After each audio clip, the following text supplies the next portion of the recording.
Hello and welcome to the American Le Mans Series season review on Motors TV. Undoubtedly, this was the best series that we showed all year on the high-speed television network. 11 rounds, 4 classes, and this is the very best of endurance racing. Of course, we'll start with round 1, the famous 12 hours of Sebring, with a special guest, Peugeot. The French team decided to go to Florida to train for the 24 hours of Le Mans later in the season. So it promised to be a great battle in P1 between Audi and Peugeot, the two diesel specialists. While you discover who were the pole sitters at Sebring, we'll go down and relive the start of the first round of the season with the original commentary provided by the American commentators. Hi, I'm Ron Fellows from Toronto, Canada. From Cascavel, Brazil. From Helsinki, Finland. I'm Jimmy Bruni, I'm coming from Italy. There you have it, our 4 respective classes. Now let's hear from a man who has plenty of experience and success here at Sebring. He's with Andrew. Yes, indeed, 3 victories here, Ron Fellows, but you're meant to have hung up that helmet. You're still racing. Well, thank you, Andrew. Quite simply, want another shot at Le Mans. So that's and Sebring's the first step before go back to Le Mans. So that is. Thanks very much. We wish Ron well, and his legion of fans are very excited to see him back. We are coming to green. This is turn 17. The final one. Will Peugeot set the pace, or will they haunt Audi? Will Audi run away? Fascinating storylines here at the 56th Mobil 1, 12 hours of Sebring. Fight is on the front row, and Sebring is underway. Capello got the jump, but look at Manassian around the outside. He squeezes Capello down towards the wall. And Marco Andretti swoops right on the outside, too far. Andretti is off. Out in the marbles there, Dorsey. We had a lot of rain here yesterday. The track is green. That's that funnel effect. That's field there in the 37 machine. Boy, I can't believe he did a great job saving that, going off the outside of one in that grass. Big mistake at the beginning. Confidence high. He's been the driver in that corner all weekend. And I think he thought he could have made up a lot more ground than what he wanted. Ran a little wide, but everything's okay with the XM Satellite Acura. Christian Poldi, Dorsey said that he hadn't put a foot wrong all weekend long, the youngster Marco Andretti, but lap 1, he was excited. There just wasn't the grip on the turn as he got forced wide. Well, there's huge frustration because of the cancel of qualifying. They thought that car could be on the pole. They thought Marco could be a pole position contester. Right, Timo Bernard, the first of 2 Penske Porsches. Let's take you back. Opening lap, first turn. Look to the right-hand side of your screen. Oh, stack up right here might have something to do with it. Off to the right. Marco outside there, Dorsey. He was forced outside, otherwise he's going to the back of the yellow Spider right in front of him. And that was all caused because of a stack up way up in the front of them. Everybody had to scurry. Father watching on, a little concerned, but everything okay. Tony Kanaan in the background. Tony was in this ride last year, so it was Dindo Capello in second place who checked up. Meanwhile, look at the Peugeot, look at the lead it has on the open. Stretching it out, the 2 Audis, Capello and Werner run one behind the other, but meanwhile, they've shown in testing and in practice, will they be able to demonstrate in race trim? They weren't able to repeat that at Le Mans last year. They had the pole, Dorsey, but the Audis were strong in race trim. Yeah, they were a lot stronger. It doesn't look like it's that way today, not so far anyway. Way to go. The question is about the Peugeot and whether or not they can run it, stay together on this very rough racetrack. Talking about running at a pace, what about John Field? The private sport team, in amongst all the factories, is running 4th at the moment. It's a big winner from that turn 1 mix-up.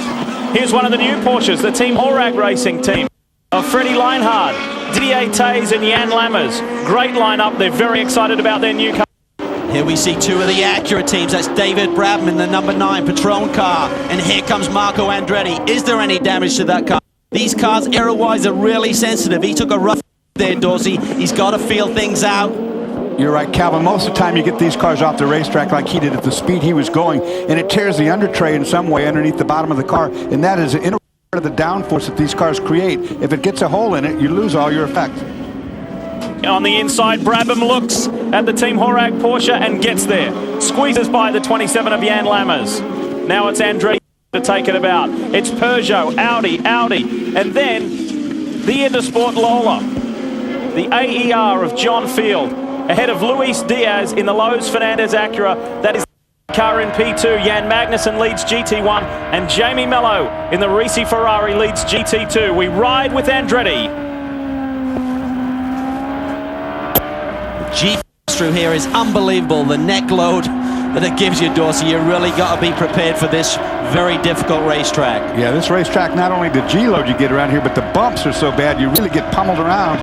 It's physically, as a driver, I can tell you, the hardest racetrack to drive on. Marco Andretti on the veteran Jan Lammers and squeezes through. That's a position gone. He continues the climb back. A lot of talk in testing about Acura coming with their newly developed car having too much downforce, but you saw their Acura versus Porsche, and Andretti had a little bit more speed. Watching the field come on through, let's switch back to GT2, and it is Jamie Mello, the man who muscled his way to victory here last year, on the way to giving Risi Competizione second team championship, and of course he and former F1 driver Mika Salo, their first American Le Mans Series driver title. And this is where it happened. This is where he was door-to-door with Jörg Bergmeister. It's the new Ferraris running second with the current FIA GT2 champion Dirk Muller, a former ALMS champion, right the wheel of that blue, red and white Bell Micro Tafel Ferrari. And he has the first of the Flying Lizards hounding him. Whoa, look at those cars jump around back there on the exit of turn 2. Now, Wolf Hensler, who's driving the Porsche we're on board with, was supposed to be driving that Ferrari this year, but he got the Porsche factory contract. That was his dream. He made a last-minute change. Now he stays in a Porsche. Remember last year, that battle all the way to the checkered flag in GT2, the Ferrari out. Well, I talked to this team. They said they will change rotors and pads this year on the front. They'll get to the halfway mark, and any full course caution after that. They've got a system by which they can take the rotors and the caliper pads out, put a new assembly on, and do it in less than a minute, guys. So they're not going to run out of brakes this year. This is the fight for second in GT2. And riding on board, Calvin, these two cars, look how remarkably close they are. They accelerate at the same rate. They seem to corner and brake at the same rate. We went all the way down the straightaway on board with the Porsche, and the Ferrari really didn't have anything on it. Porsche vowed that they were going to come back stronger. Look at there, Mueller a little bit wide, still gets to the apex. Look how hard they're working, Dorsey. They're not just stuck to the ground, they're really jockeying around over the here at Sebring. And that's Sebring for you. Watch these bumps. They launch you up in the air, and it takes a toll on the suspension, but also on the driver. Tires also, we haven't talked a lot about tires yet. Tires will be an issue before this race is over, I guarantee it. Spoke to Lucas Luhr and Rocky yesterday about the pressures of Sebring. How demanding is it? Lucas said you do 2 hours here, you are spent. You could do 4 hours at Le Mans and feel fresh as a daisy. That's how tough this racetrack is. Well, while we enjoy this thrilling GT2 battle for second in class, up front, Dindo Capello has taken a 10th out of Manassian, so it's down to 1.5 seconds, the lead margin. Good fighting amongst all 4 categories out on track. It is Nicholas Manassian who leads the way, and on debut here at Sebring. What a way to start. We're up and away. Lots of strong family ties, lots of tradition. Sebring, it's all about heritage.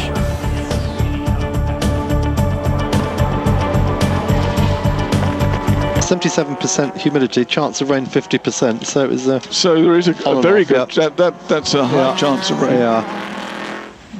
There's a sort out going on between the GT2s here. Ferrari and Porsche battle again, and Porsche's winning this one at the moment. One of the Lizards up against the Uwe Altzen car. That's the VC entry. Going wide there. On board them with the best of the Lizards. But the Risi Ferrari is still leaving that, and there goes a car off. Another one. We've only just gone yellow again, and that's it's one of the blue. Is that the Autocon Lola, I wonder? Let's just see if we can see. Going through the very fast sweepers. That would have been a big off there, Chris. And we'll probably bring the full course yellow out again. Yeah, here we go. Oh yes. Yeah, it was in fact it's the 32, that was the Barazzi Epsilon car, the Zytek. Was it 32? Did you get that right? Yeah, I'm sure it was the Zytek, wasn't it? That's Barazzi, Vergers and Jean Ravier. Now let's see who was the yellows out again. Let's see safety car out. This was this is Jean-Claude Ravier at the wheel. probably unknown to a lot of you, Frenchman, world karting champion in 1996, then went on to become a winner in the World Series by Nissan, and is racing this year in the Atlantic Series. So he's bought in for his knowledge of the series. Now he's talking on the radio to some of the corner workers there, but that car's gone off at quite high speed. Oh, how he missed that Autocon Lola, I do not know. And how the Corvette missed him, I don't know as well. He went in very sideways. Now watch that guardrail, look at that. Yes. Now, Chris, that's broken a lot of those posts. I think that car will be... Car's trashed, isn't it? Yes, it is. I'm worried about the barriers as well. I mean, that's a lot of damage to the posts. Look, he's... because he went in sideways, which will have been nasty on his neck, I would think. Well, he's just trying to get the hands undone, but I think they'd rather that he didn't until some medical help arrives, because, as you say, probably whiplash effect, even with the hands device on. Yes. Yeah. So we got another full course yellow while they remove that car and maybe have to do some work on the barriers, because the circuit has to be safe before you go full course racing again. And the way I'm sure he broke a couple of those upright posts, didn't he? The wooden posts, because the barrier went back a long, long way. No, I think I saw the Peugeot in the pits. Okay. And it doesn't seem to be in the train at the moment. Yeah, you're absolutely right. Well spotted. Just flashed into the pit. Stefan Zarazan, there he is. There it is, yeah. Well done. We could use you again, Chris. Back into the hydraulics, unfortunately. Yeah, we wondered if they were going to make a stop, didn't we? Last time we had the yellow, and they're getting the front off again. Yeah, so there's still an issue there. He's obviously having gear selection problems still. Stefan Zarazan taking this car from Pedrolami. So poor Stefan, he's not actually had a good car yet, has he? He hasn't had a racing lap, hardly. No. Well, no. But, well, hopefully they're not actually taking the... Now, Peugeot won't be too disheartened by this, because they came here, of course, to get experience for Le Mans. And look at this. What have we been talking about, Mark? They are obviously having to reinforce the guardrail there, so they're bringing up a concrete section. Presumably that'll put that... Yeah, there's no way you're going to be able to replace the posts, are you? Immediately, it's a big job. There's great big heavy oak posts. So that presumably they're going to put that concrete barrier behind it, and that will do the same thing. Nobody else shifts it. And of course, the site most of us remember is last year at Le Mans, when they had to replace the barriers at Tertre Rouge, which Mike Rockefeller knocked down, and a truck was sent for, and came from Menage and drove halfway around the circuit, on the circuit, loaded with spare Armco. But that was frightening. That was really frightening. Anyway, very quick stop by the Peugeot. I don't think it will even have lost another lap. No. So maybe it was just maybe an adjustment, topping up the fluid, or even just bleeding the system a little bit. No, this is a fairly long stop for the 62 car. This is the Rizzi car. This is our class leader, isn't it? This is Jean-Mire Bruni, I think, at the wheel. What's going on here? What are they doing? You got a front brake problem or something there? Something hanging down? They're certainly doing, yes, probably changing the brake pads. Yeah, he's got again under the yellow. Yeah, he's got the tool there for the pads. Yeah, he's taking the opportunity of doing that while they can. Yeah, this is quite early in the race to be changing. It was discs, in fact, they're changing. In fact, they got the whole lot off, Chris. I think there's something more serious. This isn't routine, is it? That hurts. Let's take a look again at what happened. This was some video they were able to find, Cal. It was huge. Second lap of qualifying. Brian and Chris Neville were down there watching this. They said he came in the first lap, looked fine. That lap came in, the car was loose. Here is his slow-mo. He just got loose, tagged the inside left front. That sent the car airborne and rolled over and into the tyre barriers. Ben's a very lucky boy that he walked away from that one, and the crew did work tirelessly. They put a new tub underneath all of the parts that they could salvage and the spares they had in the truck. But unfortunately, one of the parts of the tub is the fuel cell, and they'd actually loaned that to John Field at one point last year, hadn't replaced it, and they had to pull a fuel cell out of that crashed car. It took about 6 hours just to take that fuel cell out and put it back in. It may have been fractured in some way, and consequently the leak today. So that's very unfortunate for that team to go through all of that hard work and not see the green flag, let alone the checkered flag here today. Yeah, when he kissed that wall on the inside with that left front corner, it looked like in the video, when you really analyze it, it flexed that nose just a little bit, just enough that at that speed, the air caught up underneath there and up he went. And there's massive speed down there. The P2s are hitting about 165 at turn in. Some of the guys were flat through there. You get a lot of scrub, but still about 135 at apex. So that is a massive crash, and young Ben is very fortunate to walk away from that one. It could have been a disaster, but they'll rebound. That's a strong little group. They're really making some changes, switch to the Yokohama tires. They're very pleased with that move for the season, developing the tires. They're going to come with better stuff as the season progresses and they learn about what a P2 car needs, and I think this team is going to get some solid results this year. Well, Brian was talking about having a team manager like Doonan.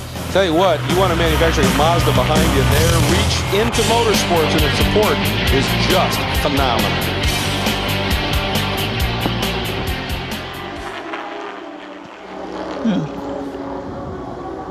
Well, you'd be glad to hear Ben Devlin, Norfolk's Norwich's finest, is okay, pretty stiff after that accident.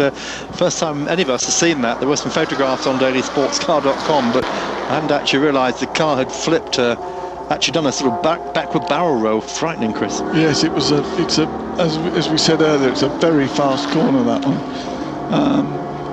Very quick indeed. And then the next shot we saw was the Highcroft car, which of course David Brabham was boasting about taking it flat in qualifying, so that was interesting. Chris, you thought you saw an Audi going slow just before? Yes, I'm wondering if this is if it's this one. It didn't seem to be overtaking the GT car at all. But we'll see if he comes into the pits or. There's some talk about fuel on the radio traffic. Yeah, it doesn't seem to be. How long has he been out? Quite a long time, I think. Because remember, at the moment, we're talking about Brian Herta being one pit stop ahead of all these cars. So he's coming in. He's short of fuel, Chris. You're right. Well spotted. I think it's probably gone to the limit of the diesel. And maybe a little bit further. Yeah. Of course, they all have reserve tanks, so you're not nowadays likely to run out of fuel, even on a circuit 3.7 mile like Sebring. But once you start to run drive fuel, you don't keep flat, do you? No, you've got to ease right back. So again, you made the right call. Well done. Very impressive. Motors TV forum. You all seem to have been so shocked by the crash between the Porsche and the Ferrari earlier on. They'd sort of more or less dried up for a while. Chris, in fact, had noticed that Stefan Johansson spun. He mentioned it on air, so those of you who didn't hear that, you weren't listening, were you? Asklund Vind, back to Copenhagen. What a terrible crash at the BK Motorsport Lola Mazda. First time we saw the pictures too. And Mork, just reminding everybody, we're now halfway. In fact, just a little bit over halfway now. We're 7 minutes past. Behind the wall. Oh dear. Yes. We've got a problem. It's not just fuel then, Chris. Yeah, no, that was pretty, although they did refuel it first, so yeah. Presumably that it's something that they feel that they need to sort out behind the wall and then go straight out again. That was great on-board shots as he goes into the garage. Now, the problem is he's got no crew there at the moment, so this is going to cost some time. They're all now sprinting from the pits back here. So this is all a bit of a drama, isn't it? And this was our lead car, Marco Werner, on board. Jindo Capello takes the lead. Manu Carlado-Nabi second. Let's go back and find out what our American commentators have picked up on this. Live from Sebring. Look at the rear rotors on that Audi. I mean, it is screaming red in the back, but not in the front.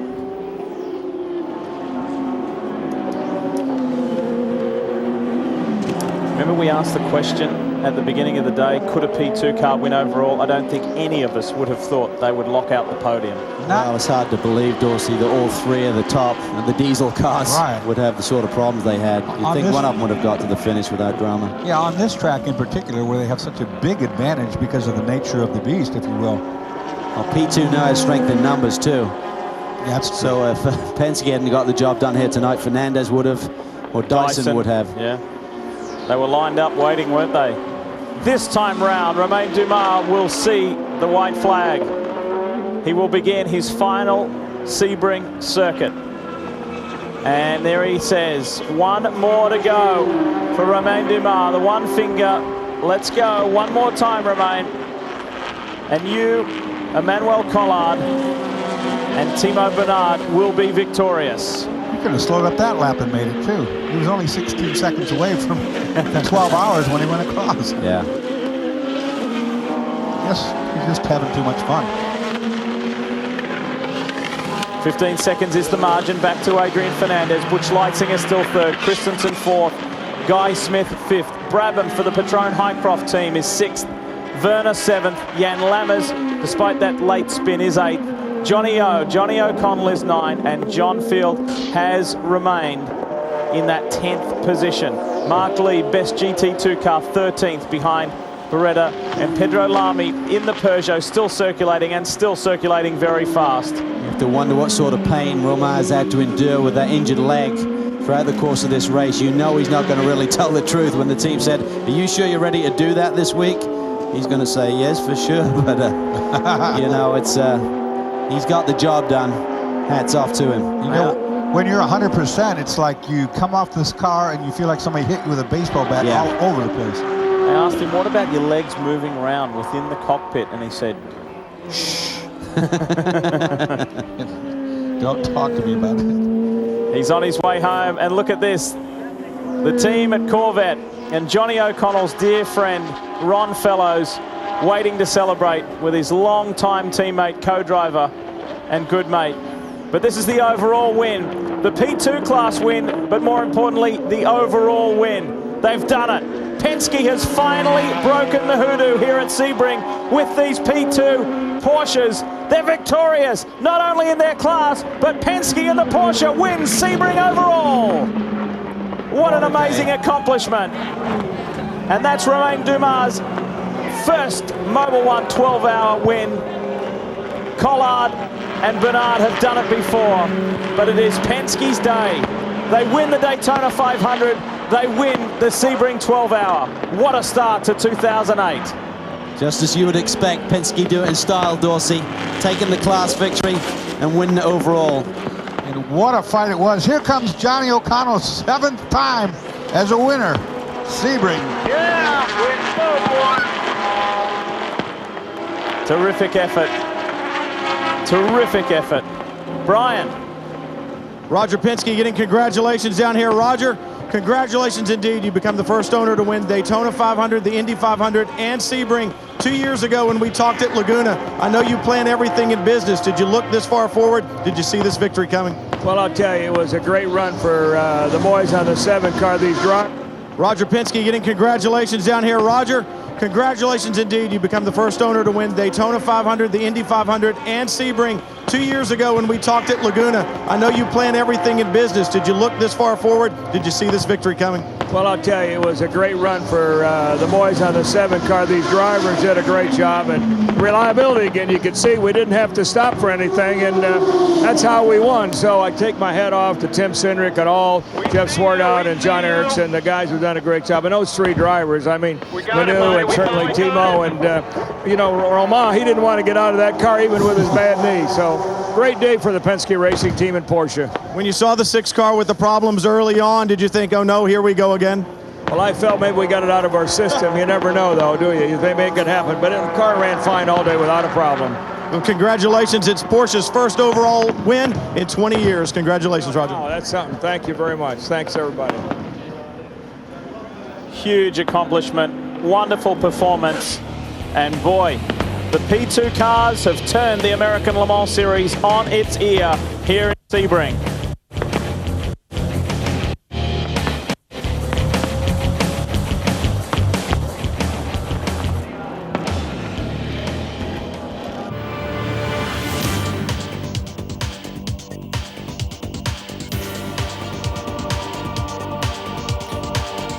So a great opening to the season, the 12 hours of Sebring, and a win for Porsche. But there was even better to come in the season. First, we'll take a commercial break. We'll be back on the other side.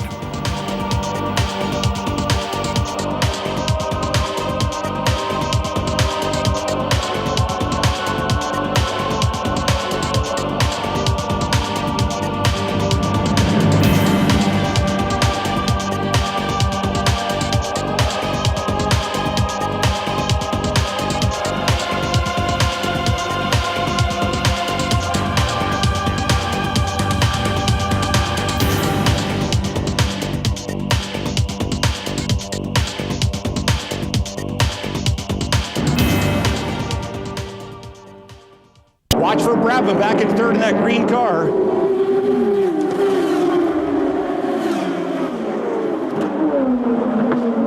Well, you saw Bernhard take a look. Oh, a little bump right there. That is the sixth Porsche that got just a little bit of a bump, but otherwise everybody looks to have made it through that first turn, but now it gets busy. Big problems right now. They're on relatively cold tires. They tried to work the tires on the pace lap. Everything. John Field right down the inside of one of the Porsches. A very aggressive opening move. John Field doing what John Field does best. He drives opening laps like nobody I've ever seen, and he has now got in front of the number 6 DHL Global Mail Penske Porsche. This always gets interesting. John Field might be the American version of J.J. Leto because he loves the start of races. He is fearless, and this privately funded Intersport Racing Lola really does a great job. He's in it with his son Clint, too. And right behind those two is the other Audi in the hands of Frank Biela. He and Emanuele Pirro coming back and going to run the rest of the season for Audi. And this is going to be interesting onto the front straight. Now we're getting a warning. A warning will be given to the 6 car. Sportsmanship, so that maybe have something to do with that little bump that they had. And right there, you saw a number 6 car. That was a defensive move, wasn't it? That was definitely defensive. Sasha Maassen in the number 6 car, one of the better drivers in this series, just a delightful young man. He did not want the Audi to get by because then the Porsche is quicker at this section of the track. The Porsche weighing almost 250 pounds less than the Audi. So on quick left-right corners, it's a much more nimble car. We're on board with Biela right now. That is Maassen in the Penske Porsche right in front. In front of them, John Field. And you can see in front of Field, the rest of the car is starting to draw away just a little bit. That car overlapped, not as quick as some of the other cars, but it's got that P1 power, and that can really frustrate a driver like Maassen. Oh, Fittipaldi, an issue, the XM Satellite Andretti Green car, off. He has gone in deep. He was asking the marshal there to push him back. Can he move? I can't tell if he's stalled. Oh, he's still running. Good. He should be able to rejoin here. Maybe he was unable to find reverse gear. Yeah. One of the difficulties in these cars, they become so complex. It's not just a simple case of grabbing a lever and moving it into a spot. No, and he needs another pushback. He blew it. He just stalled it appears. I don't think... Oh, he can't make the turning radius won't work. That's exactly right, Greg. He needed to try and get those wheels spinning and almost get the car into a little bit of a power slide to get it set up. There's the leader going by, Marco Werner still leading, Timo Bernhard in the Porsche. Put the car in reverse. No reverse, he is saying. Shift down to neutral. Hit the reverse. So he is 1 lap down already. This is a huge loss for this team. Over in turn 8, we're going to go on board and see what happened, Bill. Okay, now he's following the DHL Porsche right up ahead. Let's just listen. Oh! Okay, now he's going to try and spin it. You know, that's exactly where Marco Werner spun in that qualifying lap. He's back underway now, and the car is undamaged. He only hit the barrier very, very lightly, so that car is fine to go with. But the time lost effectively takes him out of any win position. Looked like he did it all on his own as well. Maybe just too aggressive on cold tires, just that little bit damage to the right rear corner. Yeah, I don't think that'll be a problem, Greg. All right, so Marco Werner continues to lead P1 and overall. Timo Bernhard in the number 7 DHL Global Mail Penske Porsche Spiders, 2nd overall, leading in the P2 category with Scott Sharp and Marino Franchitti in the number 20 Dyson entry, 4th overall, 3rd in class with Chris Dyson in the number 16 Dyson Porsche, sitting 5th overall, 4th in class. Here's a look at the class leaders in each of the 4 classes here in the American Le Mans Series. It's the Acura Sports Car Challenge presented by XM Radio here at St. Petersburg. Oh, the number 6 is spun. It looks like that's Sasha Maassen. It looks like he has almost gone off the same spot that caught out Christian Fittipaldi. Let's see if that... Yes, it is. Now, he was able to keep going, so he has only lost time on the track. Not a great deal either, and obviously Didn't damage the car. Oh, and maybe that's why he spun. Oh. There is John Field, who has really tagged something hard with the left front corner.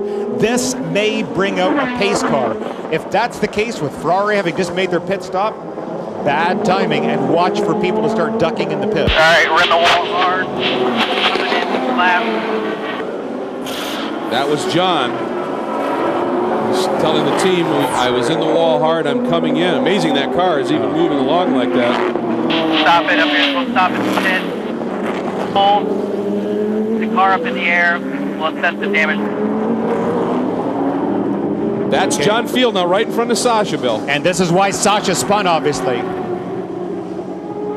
Oh, no, it's not. Sasha just flat got in too deep. You hear him lock up a little bit of tire. He wisely didn't even try to make the corner. There's Sasha. Oh, man.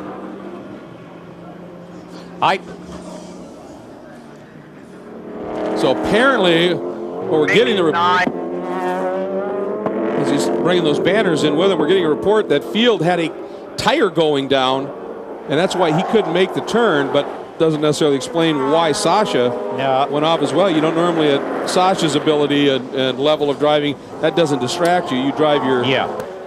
Oh, look at this. Again. Lure trying the outside. Dumas protecting this time. Lure is in front. He squeezes him. There's a touch. And he's through. Lucas Lure. What a great move by Lure. Fantastic Lucas Lure using the power of that big diesel down the straight. Just hauled it. Very good, Lucas. Very good. I agree. Very good, Lucas. That was well done. Now, earlier I spoke about that there's a number of different dials on the dashboard so they can affect the running of the engine. With this race only being 25 minutes left in it, Lucas will be given the luxury of turning that dial, give it maximum horsepower. They don't have to worry about mileage. Look at this from the chopper. Boy, you talk about speed. Look at that Audi. That is the Porsche aerial cam seeing something it didn't want to see. And you know what? Hats off to Romain Dumas, too, there. He kept that car tucked in very, very tight, tried to avoid contact with the Audi. Class move by Romain. Well, Dumas did everything he could in terms of defense, and also, when it was inevitable, accepted it. That's something that you have to give kudos to. Now we'll see just what kind of pace Lucas can muster up here, and he is quickly opening it up. Every one of these straights he's going to draw away, and Dumas then has to just literally drive the wheels off that Porsche in the more serpentine sections to try and stay close, but Lucas is flying. This is very impressive by Lure. There it is. Pirro into the pits, and they already changed one back end on the car. I don't think they're going to change this again. Here's the onboard look, Bill.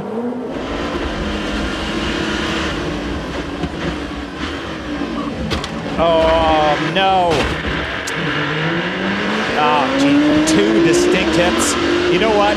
I'm going to blame him for that, too. He should not have put his car there. The Acura had every right to turn into the corner at that point. Oh, I think the Porsche may have just caught. He did. That's the damage on the left rear. Over the wall at the nose. Let's get the nose over the wall. Well, they're going to try and get that car fixed and get back out. Jan? They will. They have more body pieces. We already saw a change at the rear. Now they're lifting the nose up over the front of the wall.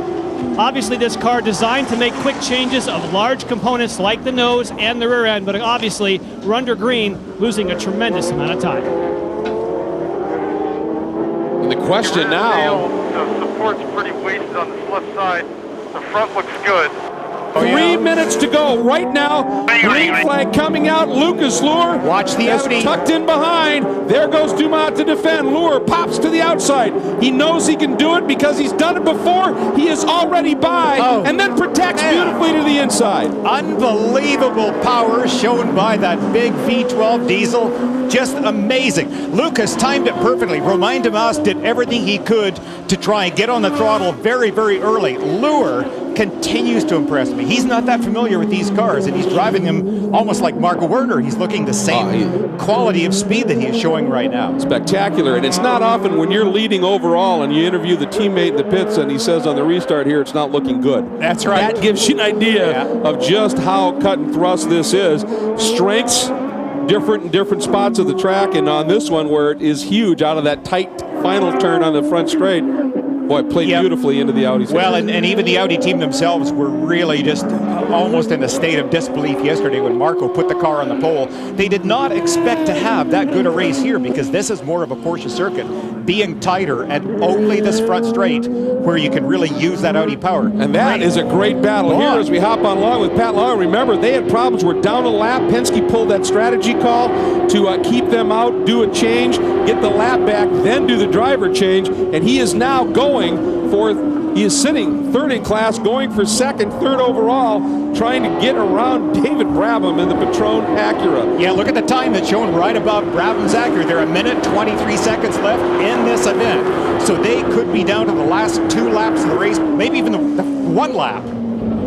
Another remarkable strategic comeback story for Roger Penske and his team. And right now, it's up the log. And remember, they've got damage. The right front of that car has some damage when it clipped the Audi. So right now, Patrick, I think, doing an incredible piece of driving. America's only factory works Porsche driver.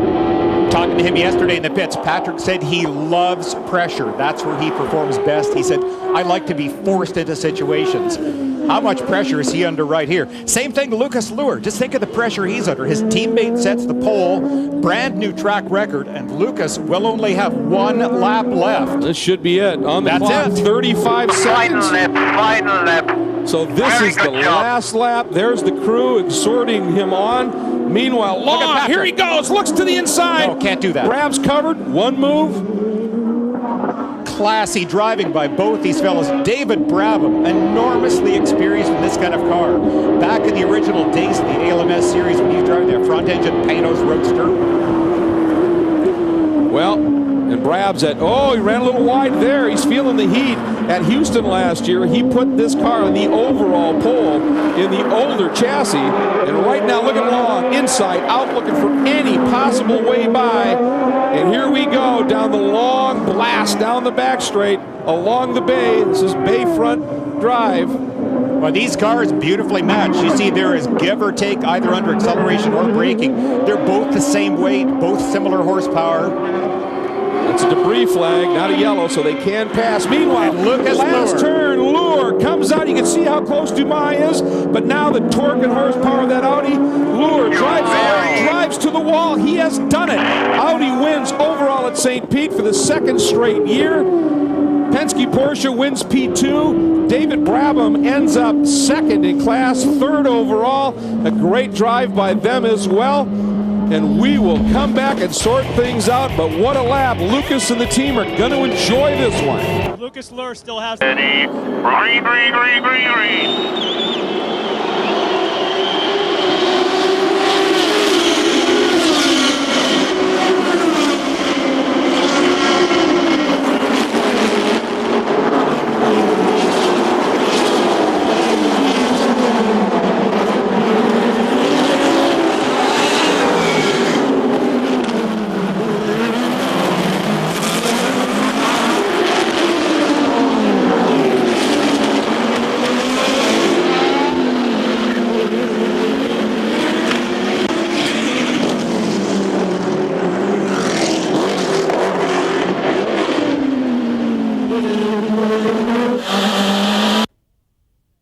Long in that number 6 car took immense advantage as we hop on board the number 15 entry, Luis Diaz, who did such a great job in qualifying, right to the wall, trying to stay in the hunt here with these 2 Porsches. But Patrick Long, wow, what a start and what an opening lap he is driving.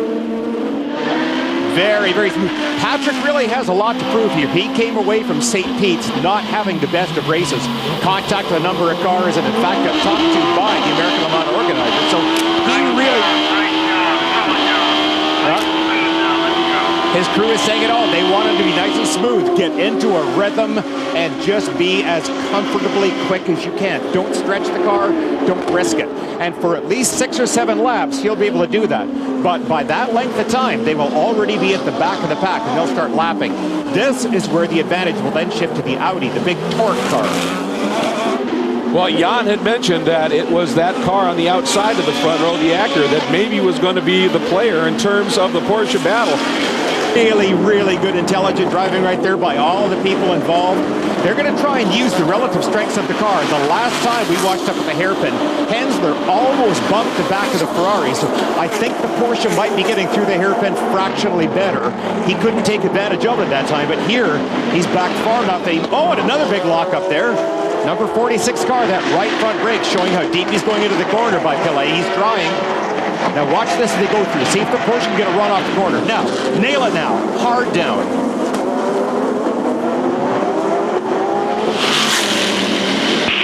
6 minutes.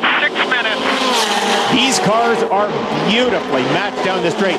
To bring you up to date too, Marco Werner has a 2.6-second lead over Manuel Pirro in the second Audi, who in turn is half a second up on Romain Dumas. So Dumas has not given up. That radio we're listening to is the number 45 car. Second in your screen, the yellow windshield stripe. The Flying Lizards Porsche, Wolf Hensler behind the wheel right now. Pilet right behind him. And actually now, a nice job by Dirk Mueller, who, believe me, folks, is an exceptionally talented driver. He is. A works driver for Ferrari, a factory driver, and he has actually opened it up just a little bit at this stage. And Hensler has Pilet to worry about right now, big time in the mirrors. I think Mueller would love to give this team 2 in a row. This would be just terrific for them. Well, last year Mueller ran a Ferrari for Peterson White Lightning at Long Beach. Yeah. And it was his first appearance in that car here and put in the fastest lap of the race. So, boy, somebody had a big bunch of lockup in front of these guys. Doesn't look like it affected anything. So Mueller, very good in a Ferrari around the streets of Long Beach. And speaking of great runs, Gunnar Jeanette, the number 48 Corsa Motorsports Ferrari, Steve Pruitt's group, and they, along with their starting driver, Johnny Mollum, have given this a huge run. They put in a tire switch after the first round of the championship, and they have been evolving this car. Boy, it came good with a good run at St. Pete, and it's even stronger here, 4th in class right now for this team.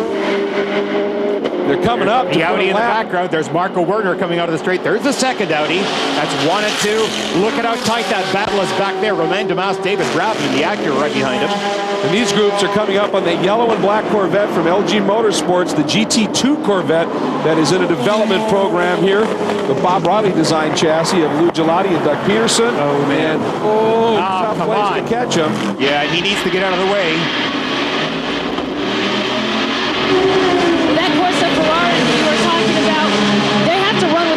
Conservative setup because they have not had any testing time with these Dunlop tires. So they had to go with a setup that will work with any set of tires, but is not great on any. So when they had a 4th place finish at St. Pete, they said that was absolutely a victory to them, that they had just hoped to finish that race. So you got to imagine that they're pretty excited about being 4th again here in Long Beach. I would think incredibly exciting.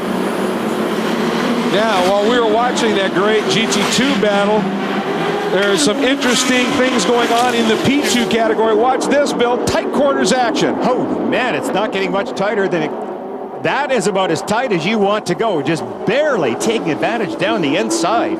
And it froze the Lowe's car on the outside. Fernandez could not shut the door, and the number 20 of Leitzinger snuck underneath as well. So Fittipaldi first through in the XM Satellite Acura and opened the door up, and Leitzinger followed him right through past Fernandez. I mean, when you get down to this, we're coming up right now.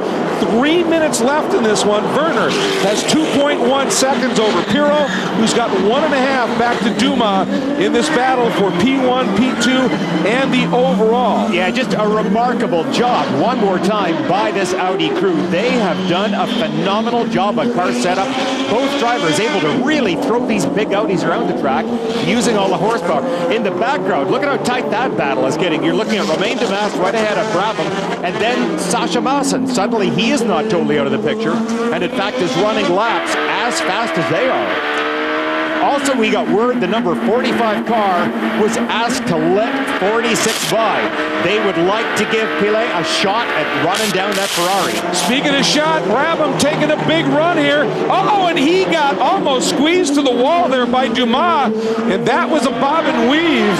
A little bit more than that one move, perhaps, and Brabs wisely sensed it coming and checked up just a little bit. But right now, he looks to be very quick, but we are under 2 minutes to go. And you heard the call. That was 2 laps to go. Let's quickly take a look at the Acura move of the race, and it was an easy one to determine. A magical move by Lucas Luhr in the Audi, Bill. I agree 100%. It was just brilliant. Here we are on board, coming down the straight,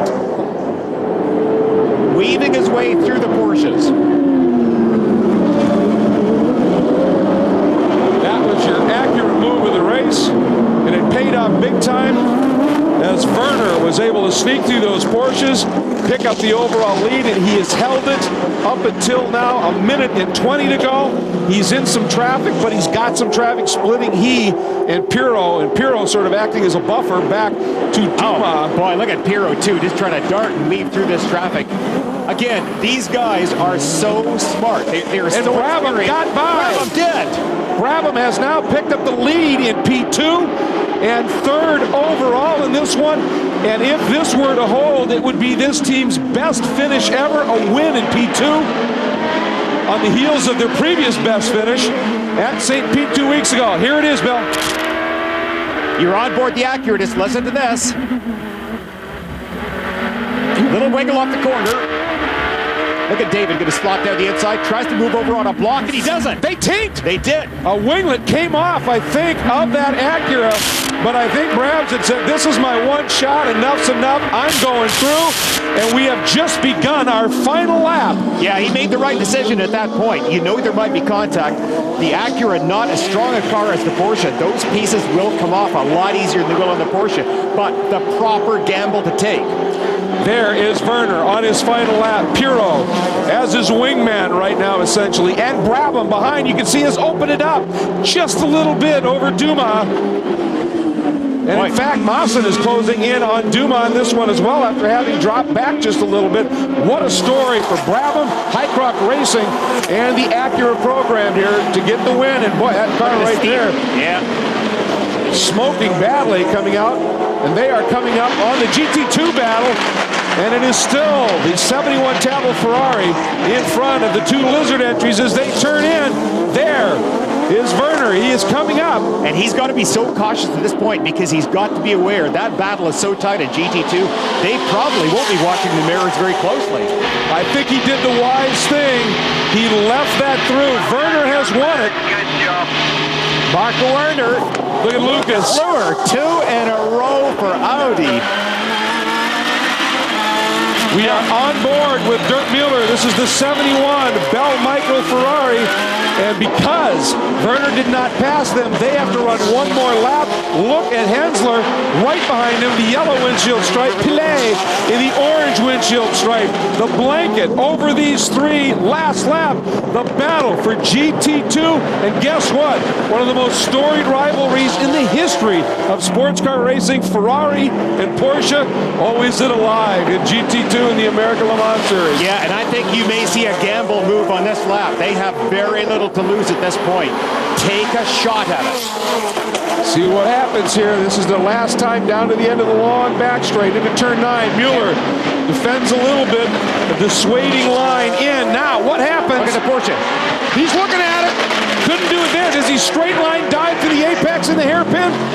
Mueller covers, turns in a little bit sooner. Now watch Pilet. I thought he might try and square up. Now it's acceleration. I think Hensler along the side, but it's not enough. He's looking in and out, but no. Taffel. Brilliant. Gets the 2nd straight win for this team after getting their first one 2 weeks ago in St. Pete. Unbelievable action late in the going. We'll be back. And we're back with the season review, round 4 in Utah, on a track near Salt Lake City, and a new team, DeFerrin Motorsport, there for the first time. What will they do? Let's watch the start. change all four and just give it a go. Speaking of which, it is time to give it a go here in the 4th round. Green flag is out. We are underway, and it is Timo Bernhard. But look at the move by the Audi. One on the inside, one on the outside. It is, oh, they got them both up to the front, and John Field comes with them. That turbo engine in the Lola doing the job. Werner to the inside. Biela gets wide, struggling for grip. Field right behind them. There's the Porsche that started on the pole, the yellow machine, now in 4th. Unbelievable. The Audis have done it again. Werner goes to the front, and what a move there by Field. As Pirro got a little wide, Field was able to sneak through. So John Field once again on the start, just a missile. Unbelievable. John Field never fails to impress. Look at the Penske's. They're way back, 5th and 7th. This is not the start they were looking for. And of course, Biela is in that second of the Audi. He's got the lead! Oh, John Field is absolutely dynamite right now, and that loses it. Werner goes right back around, cut and thrust in the early going. Look at John Field. He is on fire, Brian. Just checked in with Lucas Lurie. He said they are starting on the hardest compound tire that they have because of the excessive heat today. He said it's going to take a couple of laps before we can get some grip, and that may be very well what you guys are seeing right now, Cal. Well, the key is he also had to qualify on those tires. You're only allowed to change one of the 4 tires following qualifying, so that may be ominous for the P2 cars. The Audi are able to qualify so strong on hard rubber. That Intersport team, guys, they had a lot of problems coming into the race weekend during the test session on Friday. They lost the clutch, had to do a lot of repair work on that car. They had a little bit of damage as well, but it looks like they got everything sorted for the race. I'll tell you what, when John Field snaps the visor down and it goes green, the guy is just amazing in the opening laps. Now we'll see what happens. Boy, he is right with Werner. Takes a look to the outside. Now that out. Ooh, big wiggle by Werner on the brakes heading down into turn 1. That tells you he's feeling the pressure. He was feeling the pressure. What about the straightaway speed? If the AER engine in the 37 car, look at Field using all of the road. He is driving 10/10ths and above. On board with Biela, watching what's unfolding in front, and you think Frank Biela is going, what is going on here? And meanwhile, here comes the Lowe's Acura, the highest of the Acura cars, the highest of the P2 cars. Right there, the number 15 in the hands of Luis Diaz, who was on a really quick lap in qualifying and had to back out of it because of deference off in the dirt of the air, and he is trying to show something. On board with the 66, the Panasonic ELS surround car of deferent, and he is now up as far as the GT1 class of the 2 Corvettes. That was a big penalty for these guys to take by having to change tires. Those are the rules. You can only change one. They felt they were unsafe running the tires that took that off yesterday in qualifying, as we saw earlier, so he's trying to make his way through all the other cars. This is the lead! Field into the lead. He has got around Werner. John Field, Intersport, has picked it up. The very, very exotics car is in the lead. Look at Biela taking a look at Werner as well. And right behind that trio of P1 cars, Diaz is lurking on board with Biela. There's a hidden agenda for Frank Biela. We understand this may be his last ALMS race of the season for Audi. He's looking for a ride. He'll be at Le Mans. We don't expect to see him again. He wants to prove to management, I've still got what it takes. He's trying to hound that 2 car and get the P1 lead. And John Field is driving away. He is holding up nobody. Biela now takes a look to the inside of Werner.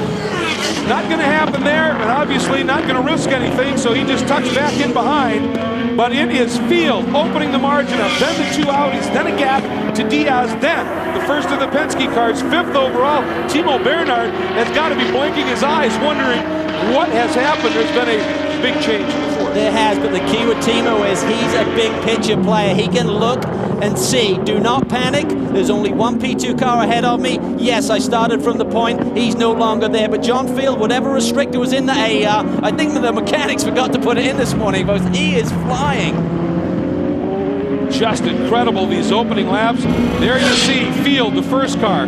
That's the transition section, where it's now very fast through the part of the track they call Witchcraft and up into the Attitudes. Field leads it. Werner, Biela, P1 cars, 1, 2, 3. The highest P2 car, Luis Diaz, the number 15 Lowe's Acura, 4th overall.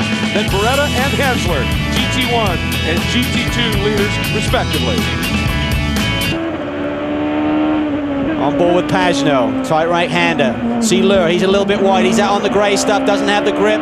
Pagenaud tucks that Acura down on the inside, immediately takes the position. One problem that this DeFerrin Motorsport Intersports team is having right now in their maiden voyage is that they have lost all radio communication with Pagenaud at this time. The crew is taping up messages on a sign that they had here in pit lane. First they asked him, do you need tires? Flash your lights. He flashed the lights. They put it back out that just said tires. This crew is setting up to come in and give him a fresh set. I'll tell you what, he may be, there are some issues, but Pagenaud is unbelievable. He just turned a 34 flat and has taken the overall race lead. There he is, and behind him is Romain Dumas in the Penske Porsche Spyder. Pagenaud, I guess when de Ferran said our secret weapon is in the car right now, and Pagenaud is proving it, an unbelievable 2 laps. He really has. He's got the hammer down, but he will not make it without fuel here, so he will need a further pit stop, as Jamie said, and he'll take tires then. So Penske will know this. They will have radio through to Romain Dumas. This may be for position right now, but this man needs to stop. Let him through if he starts to put the pressure on. Think of the big picture. And speaking of big picture, how about big moves? Pagenaud and de Ferran, 23 spots they've made up from where they started. And here was the pass for the lead, Cal. Here it is down the long front straightaway. We talk about the accuracy. We have a little bit more straightaway speed this year. Some of it is power. Certainly some of it is the aerodynamics of that new chassis. They really fine-tune that and find out what sort of balance they're looking for. Great job down on the inside. Smooth sailing. Romain realizes that this man needs to pit. He didn't fight him too hard. Yeah, he really didn't defend him at all, did he? Just let him go. And as you said, think about the big picture, but it certainly is an impressive run. We're seeing a 33.6 by Pagenaud. He is flying. Now, relive the excitement of last year's American Le Mans Series season with the 2007 Series Yearbook. It's available now. It's a top-quality publication. It features more than 450 photographs. Log on today at AmericanLeMans.com to order your copy of the 2007 American Le Mans Series Yearbook. It's a keeper. Look at John for the sign. Look at John for the sign. They hit that stripe, they have to be down to 60 kilometers an hour. That's 37 miles an hour when you've been running about 180. That feels like you come to a standstill. And there goes Dumas, picks up the overall lead. Jamie. Simon Pagenaud has his car in pit lane. No work can be done on the car while they're fueling. They are giving him a splash. Simon's giving the thumbs up. The radio is plugged back in. He did get that sign saying pit now, pit now. The crew is going to put on a fresh set of tires. Jill was going to go over the wall. He has his helmet on, prepared to do what Simon says. Everything is just fine.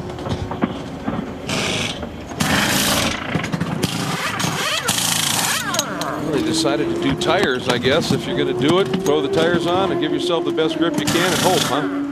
Well, I think there may have been some miscommunication there because Simone did not look very happy in the cockpit, and I think they tried to decipher if he needed tires, flash your lights, but that can be misinterpreted. So we saw a sign there with the crew saying tires, meaning don't go, you're going to get some tires as well once that refueling's done. So the driver was aware, but he did not seem to be happy. It was either his drinks bottle he was looking for or certainly didn't want tires. Well, when you're turning 132.8, I don't know, the tires seem to be pretty good, so we'll see what's happening, and we're just a little bit over 33 minutes remaining.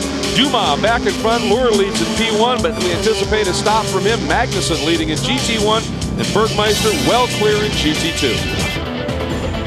Welcome back, everybody, and in the last 5 minutes, it has gone wrong for the Audis. First of all, Lure, now Pirro, and you can see off to the edge of the track, and the driver is out. Cal, here's what happened. There we see it. We call it knockout corner, and we're going to see a great version of that as Pirro is working his way through traffic, got the hammer down. That's the GT40 right in front of him, and there you see the contact, but look to the left there. There's a Dyson car on the outside, and I think maybe the GT40 saw the Dyson car, tried to give him room. Pirro wasn't expecting that car to tighten up. Let's take a look. Dyson to the outside. GT40 sees it, and Pirro was needing a little bit more room. So whether Emanuele unwound the wheel, expecting the GT40 to use more of the racetrack, one of those racing incidents when you're dealing with different classes using the same piece of racetrack. Yeah, it was Marino Franchitti in the number 20 with a heart in the throat moment as the airborne Audi went blitzing by in front of him. Nice piece of driving by Marino to avoid it. This is the last thing that this man needed. Romain Dumas, I mean, he has the lead, had a nice comfortable lead, but now it's all going to be packed up. And remarkably, the accident for the Audi, we'll have to see where Lucas Luhr is stacked up in terms of track position. Right now he's 5th place overall, but with the power that we see that thing displayed down the front straightaway, if he's within a sniff of this front-running car, we go back to green. Well, I'll tell you what, Cal, it's 21 minutes as you see, 30 seconds to go, and we're not seeing yellows yet. Yeah, this is surprising. I said as we go back to green, we're staying green, so. And it goes from bad to worse as you watch the 37. That's Richard Berry behind the wheel with a spin, but we get a report now that Lure might be getting a stop and go for contact, and apparently there was some contact that may have been involved with that tire issue. And here's what they're dealing with right now. And this is what happened to Lure and caused that flat tire. Well, we had a flat right rear on Lucas Lure. Let's try and see what happens to that car a little bit earlier on during that lap. Here we see working through traffic as 2 corners before he goes off. Right there, forces his way by the LG Corvette, hits him, that cut down the tire immediately. He spins it around, and the officials have now made a call that was dangerous driving, and he's going to get a stop and go. And that could be crucial. That will cost him the track position he may have needed if we should go yellow to be in a position to take advantage on a green flag run here. But right now, track stays green. They feel that Piro's car is far enough away from the action. It's safe to leave it there. Boy, that 28 Corvette in the last third of this race has turned into a pinball. It really has, and that's too bad. They had a great run going here today, and it's a pretty strong race car.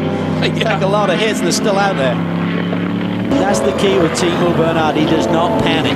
I mean, he was way down, 5th position. I mean, you're going to go full bore typically and just, man, I was leading this race, suddenly I'm way back in the pack. No, he's patient, he waits, he realizes the race can come back to you, and that's what it's all about when you're going for a championship.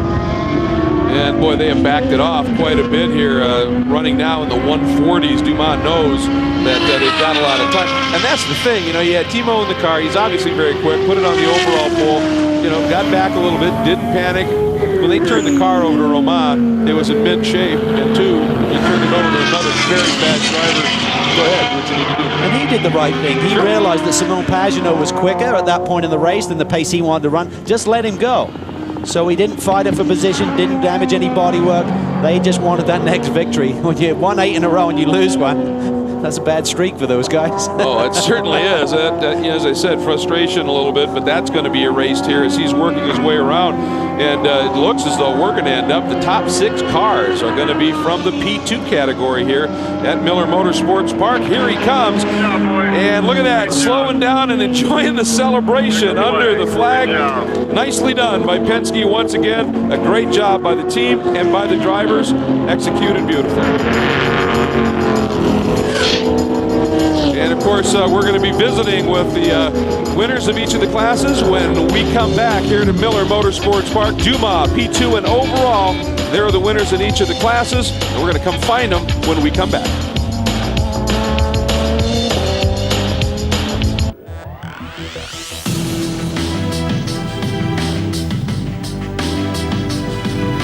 Well, after the Salt Lake City round in Utah, the ALMS series took its usual summer break to allow people to take part in the world-renowned 24 Hours of Le Mans.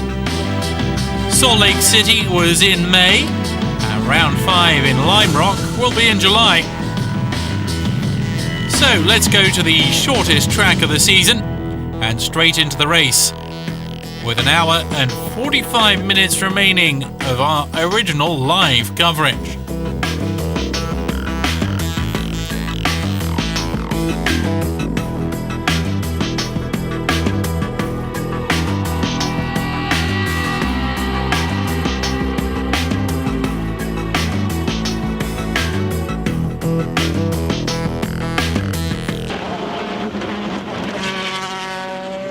So someone else going off at the exit from Big Bend, but it's not this man, the number 4 car, Oliver Beretta, who will of course just briefly have lost the lead, but Magnussen and O'Connell have made their changeover in the other car, and in fact Beretta does rejoin, still in the lead of GT1. A big crowd here. Expecting upwards of 50,000 people in this very rural part of Connecticut, New England. Oh, we've got a big accident ahead of us, and been a collision there between that's the Audi. It's the number 1 Audi, our race leader. Oh, and look at this, the car is wrecked. Oh, and that is Dindo Capello. He's absolutely furious with the car which took him off. He's going to get back to the pits, but there's a lot of damage on that car. Oh, and this is absolute chaos here. We're going to have full course safety in Dindo's car. Look at that, he's crabbing. Oh dear, if it wasn't for bad luck, he'd have no luck at all, would he, in these non-Le Mans races? That rear suspension is all twisted around. Let's see what happened. This is a major disaster for Audi. And there's debris all over the track. So Dindo Capello, only having just taken over this car, he's going back into the pits. Pit lane, of course, is closed. Full course yellow. They're going to have a lot of clearing up to do. And when Champion Racing, Audi Sport North America see this coming, and I think they'll be just shaking their heads. This car is absolutely been absolutely rooted, hasn't it? They'll get it back into the race, though. They usually do. Straight behind the wall. Well, this is one car that's not going to win the race today. A lot of wreckage up there at the top. Whole under tray from the Audi. Its front wing's gone. That's the car he hit. It's the Aston Martin. That's the well, Terry Borchella in that car. This car also has been in the wars all weekend. This is the car that was crashed in St. Petersburg. Took the team a long time to rebuild it. Here's the replay where we just catch the end of it. It's a 3-car pile-up, and it's one of the Ferraris. I think that's the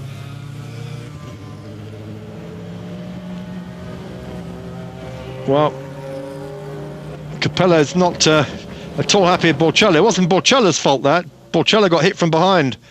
And there we are, look at this, wreckage everywhere. And oh, Roman Dumas must be so upset to see that, same as Patrick Long. The two Porsches now running together, 1.29 seconds apart, but there's all this debris to pick up. Carbon fibre shards everywhere, and oh, Audi must just be so gutted by this. They're not anywhere near the lead at the moment. The best of the Audis. And problems here for Guy Smith.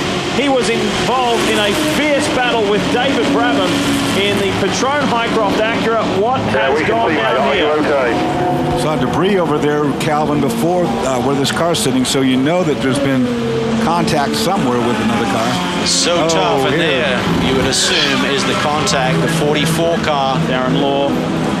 And that's lost its radiator, so we've got a racetrack now completely full of coolant. That's the next corner, Dorsey. That's West Bend where Darren has pulled off, I believe. So you'd have to assume that was the situation. It's just threading the needle. There's really only room for one car once you get to the apex area of these new sections.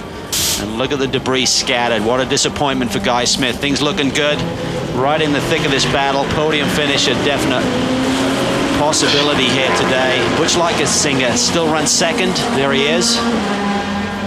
So the new uphill here at Lime Rock Park proving to be the hot spot. Well, you're breaking down from really high speed and funneling into what is now a 1 car at a time where it used to have been 2. We'll take a look on a replay and probably get a better idea. There it is. There you see Guy, and he's already took. Same as Capello. Yeah, it's like he's trying to get back over online again, and he had definitely not cleared Darren. And this is a mistake the prototype drivers have been making. Take a look at him here for some. Let's listen. What do you think, James? As it comes over online, it looks like. Yeah, the final 4.5 minutes.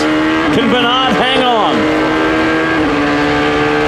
Mixture 5, go get him, go get him. Oh boy, give it to power now. Turn it off. Look how smooth this front straightaway is now, Dorsey. They'd have been bouncing around last year like you wouldn't believe. This racetrack had gotten so rough. Now it's super smooth, got a lot of grip.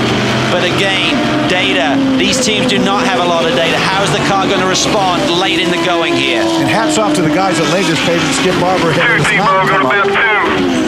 has not come up. The track is held. It has a lot of grip, and now traffic right in front. We just got to stay in front of him. Stay in front of him. Words to Timo Bernard. The fight is on further back as well. Butch Leitsinger fending off the challenge from Sasha Masson for the final step on the podium. So both Penske Porsches involved in fierce battles. Oh! Brabham pushes his way through, coming through the downhill. Timo got pinched there as well. He would have lost momentum in the downhill.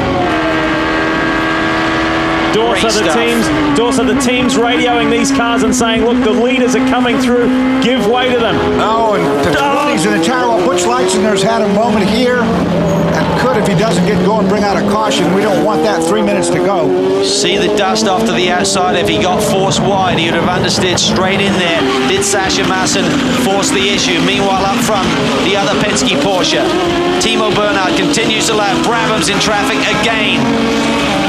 Brabham's really getting held up here. Coming up, there's Bernhard. There's Bernhard going through. And there they go through the traffic. Let's have a look at what happened to Leitzinger. Did Sasha Masson have anything to do with it? Yes, you bet he did. He pushed him right on over there. Loosened him up, and around goes Butch. He didn't hit that power wall, though, but he did spin him. Sometimes it's so hard to get these gearboxes engaged in reverse gear, Dorsey, and I think that's what's maybe going on with Butch there. He's got it nosed into the tyres, and he can't get it back down. Rob Dyson is not at all pleased. He wanted that podium badly. I mean, and there's some trouble right there back in the back part, too. Talking with the IMSA official. 2 minutes to go in this race. Leitzinger is up and running again. But it is too little, too late. Will there be any disciplinary action for Sasha Masson? Again, now you get the whole picture. Sasha gets a run up the uphills, moves to the inside, and there it gets tight. Oh, and he does definitely just clip him around. Word from race control. Stop and go for the 6. Oh, and Brabham gets the lead. And Timo Bernhard spins. Timo Bernhard spins at turn 1, and Brabham is the new race leader. Start it up. Championship leader Tim Cindric on the radio saying, start it up. There's other cars coming. David Brabham, what a move. Can the local team bring it home here? They snatched the pole in the most dramatic of fashion yesterday with 1 minute, 15 seconds to go. The Danbury, Connecticut-based team is in the lead of this race. You have to assume traffic helped that. We'll take a look here at the replay how this happened. Timo had a pretty good lead. Let's see what happens. How about that? Timo defends to the inside. David Jinks to the outside. He's got big momentum. There was the traffic a factor. Timo late on the brakes on the shallow angle, and David just swipes across his brow. Timo loses it. Wow. This is how it looked for Timo Bernhard. Well, he sees he's got to run on him. Watch now. Here comes Brabham up the outside. It forced him to get on the brake really hard, which spun the car. He would have hit the back of Brabham if he did. That was a one-on-one fight. Brabham saying, you may be a young gun and very fast, but I'm the Brabham.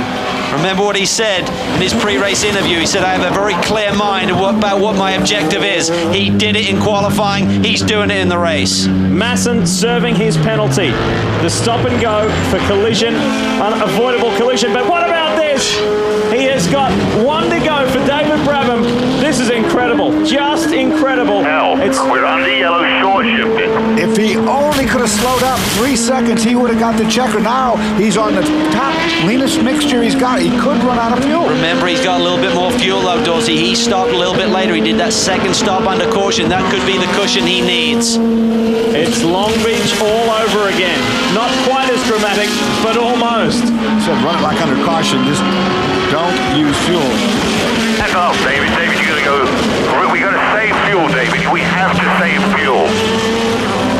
Now he doesn't because he can coast. He's got time. Give him more information, though. He needs to know the gap. He can use his mirrors, but you do want to be taken advantage of is downhill from here, Dorsey. Can he coast? Yeah, he could coast it if he needs to. No question about that. Timo's a long ways, half a lap behind.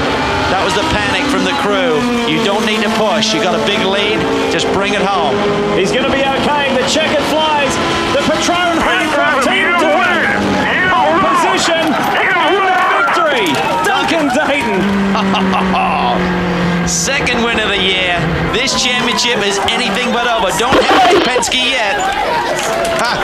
Saw Duncan last night. I told him, great job for the pole. He said, I had nothing to do with it. Awesome job. GT2 Wolf Hensler brings it home. That helps their championship chase as well. But dramatic scenes for Patron Highcroft and David Brabham and Scott Sharp. We'll hear from them when we come back.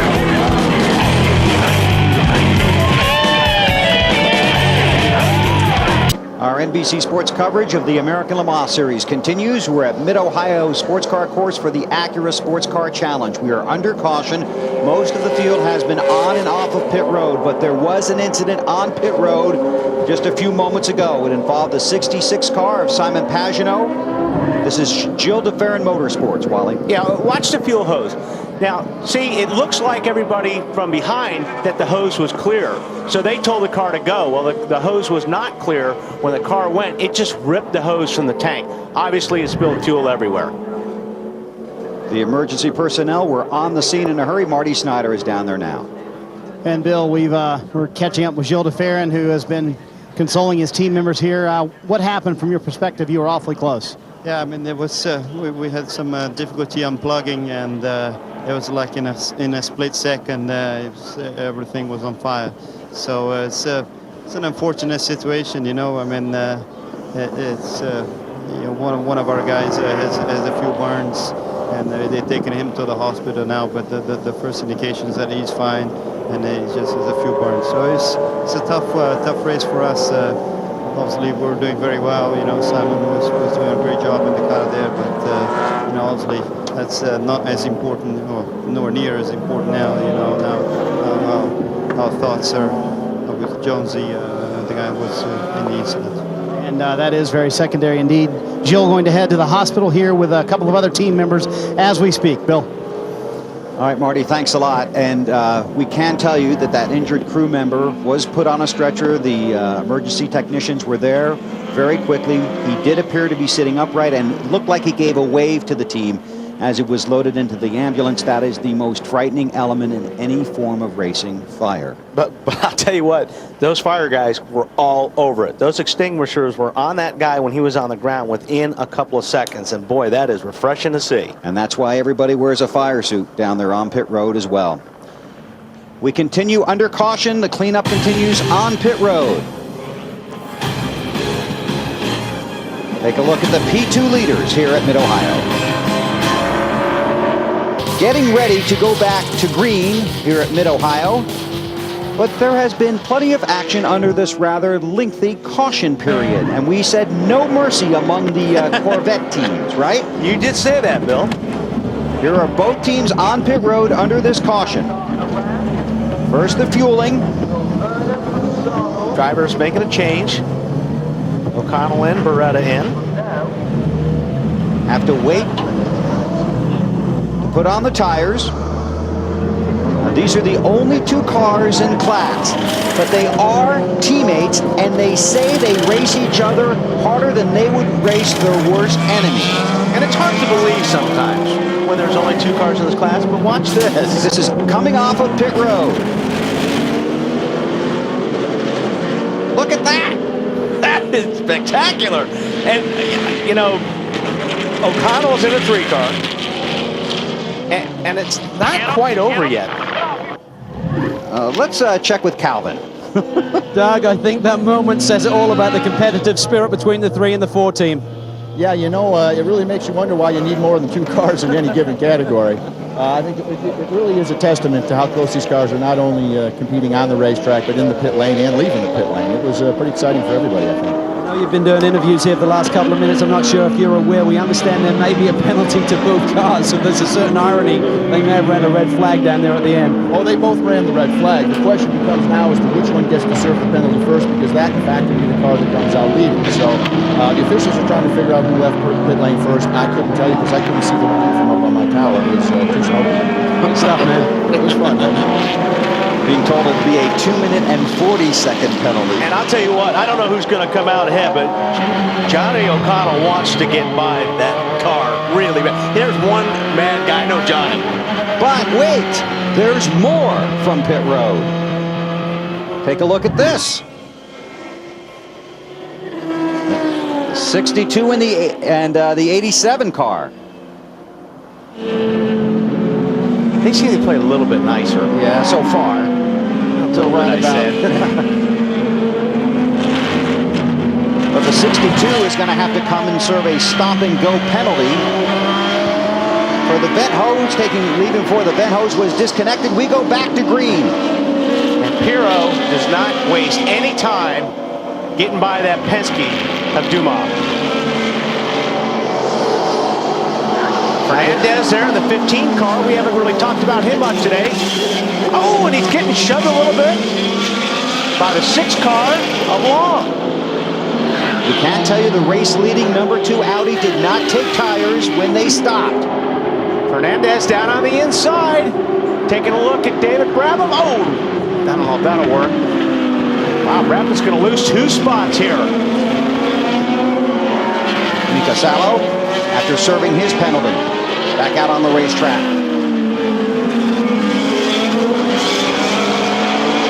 Well, just to update everyone on the fuel strategy, we understand that all the leading prototype and P1 and P2, for that fact, are good on fuel. Now, Audi were going to be very close, but that lengthy caution period got them into the window that they needed to see the checkered flag without an additional stop. One point is that that 2 car did not take tires. Everyone else at the front of the pack did, so Lucas Lund may be feeling the heat literally at the end of this stint. Now, Lohr has his teammate behind him. Impero, right, and then this Penske car of Romain Dumas, who also took tires.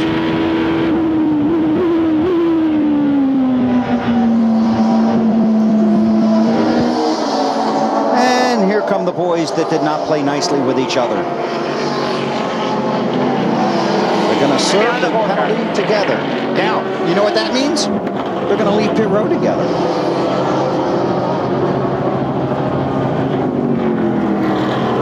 You know, rivalry is such a big part of this Corvette team, and Jan Magnussen pointing out the fact that if you're not first, you're last. And Johnny O'Connell and Oliver Gavin both talking about how their teammates are the most difficult ones to beat because those cars are so identical. They're identically prepped. Everything's the same. So they're their own toughest opponents out there on the track. But you know that number 4 car has been really frustrated. The number 3's won 4 out of 5 of these first races. And so that number 4 might have a little more hunger than the number 3.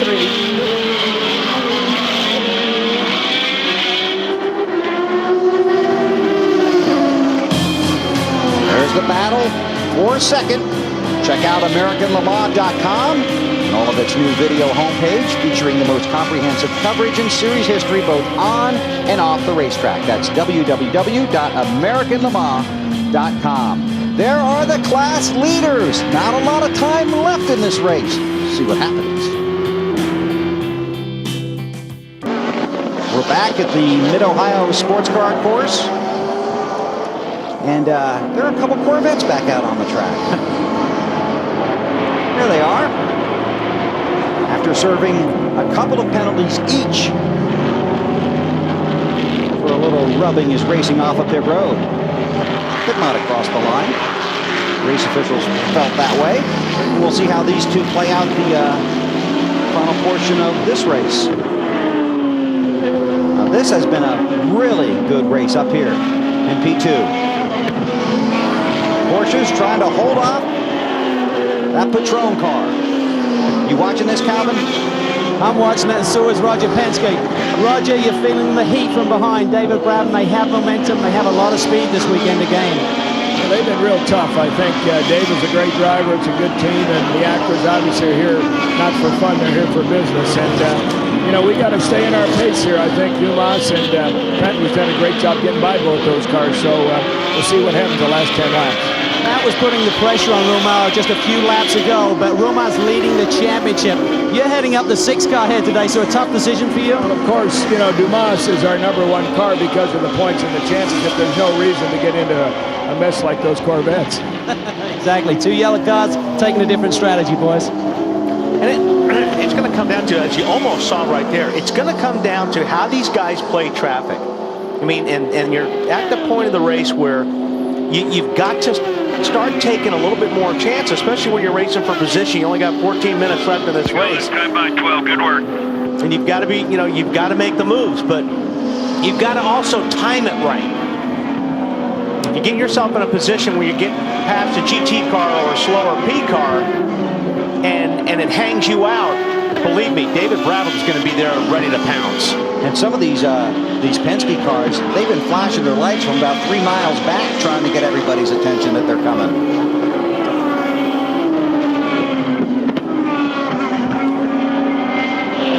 See, Brabham's right there. Yeah. Patrick Long in the 6.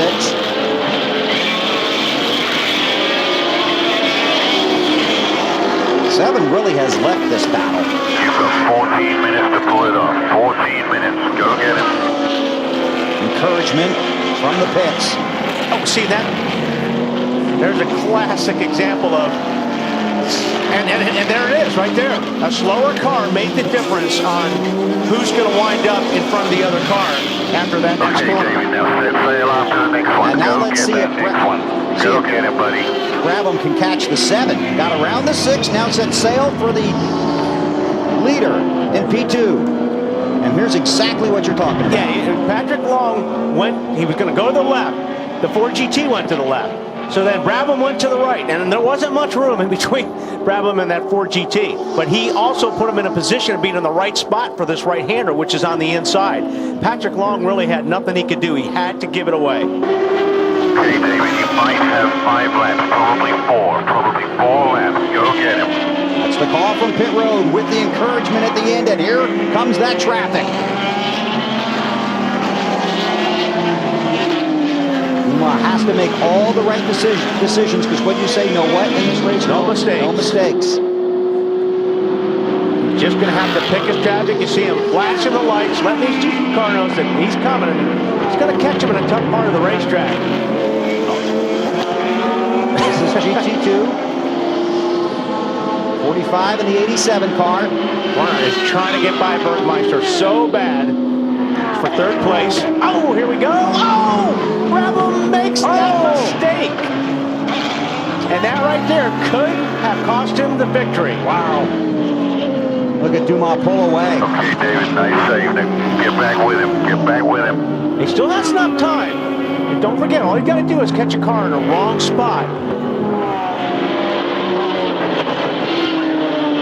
Man, he is still hustling, isn't he?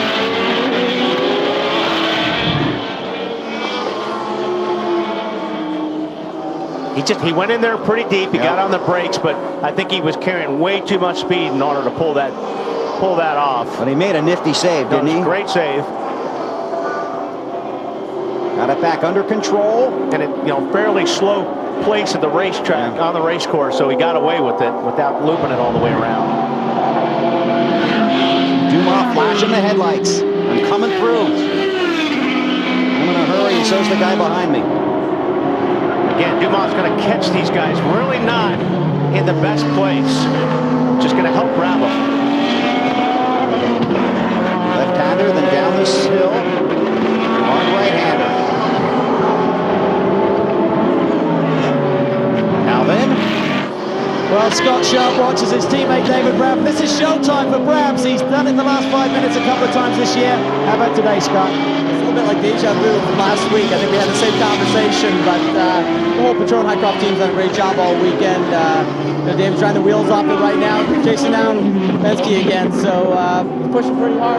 It's got close there a couple laps ago, which hopefully won't run out of time. Tough is the aerodynamic effect, Scott, when you get too close behind these prototype cars. You get a bit of a wash for sure. There's a fair amount of air being put off by the car in front. The car seems to be able to stay through the high-speed corners, like turn 1 behind it pretty well. So that's a good corner for us. Really, maybe give him a good shot up into the keyhole. Good job today. Thanks a lot. Brabham trying to close in. 2:43, 2:42 to go on the clock. Boy, and a lot of it might come down to when they cross the start-finish line.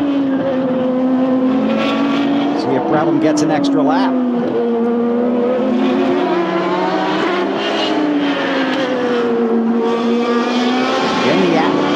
The Audis lead overall. Lucas Lord and Perro run first and second, looking for the overall win. This is for the win in P2. Bad place right here There's the Audi. All alone on the racetrack. And this battle continues. 3 more laps. I don't know if he's going to get 3 more laps out of it. I don't think so. He'll get 2 more laps. The leader will get 1 to go next time by.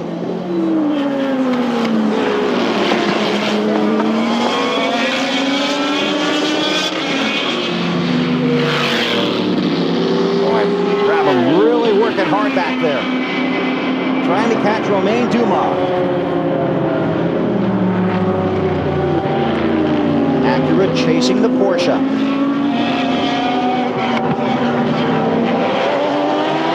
Traffic ahead, see the Corvette.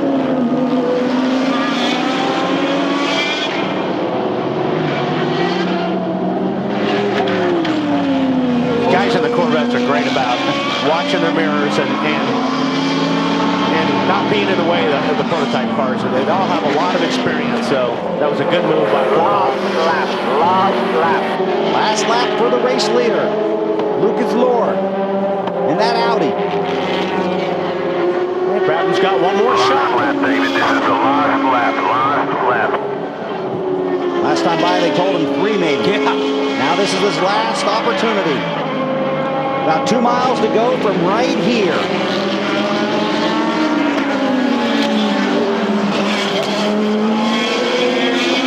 I think Dumas stepped up his game a little bit too.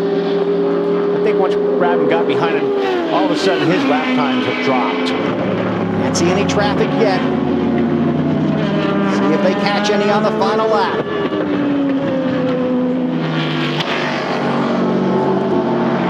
Lucas Lohr is going to take Audi back to victory lane at Mid-Ohio for the overall win.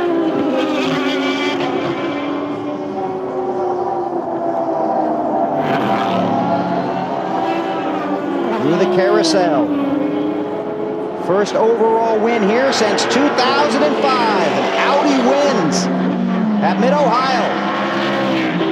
This is for first in class right here. Acura not going to be able to pull it off. The Penske Porsche wins in P2. And they're pleased.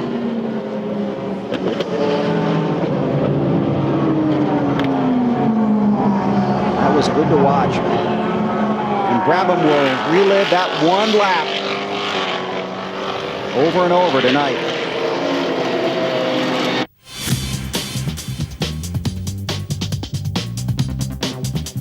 So another fabulous and spectacular race at Mid-Ohio. It was the 6th round of the season.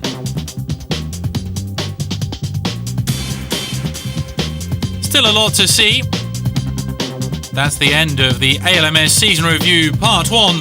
But don't forget, there's still Part 2 to come, with 2 more cracking hours of ALMS action.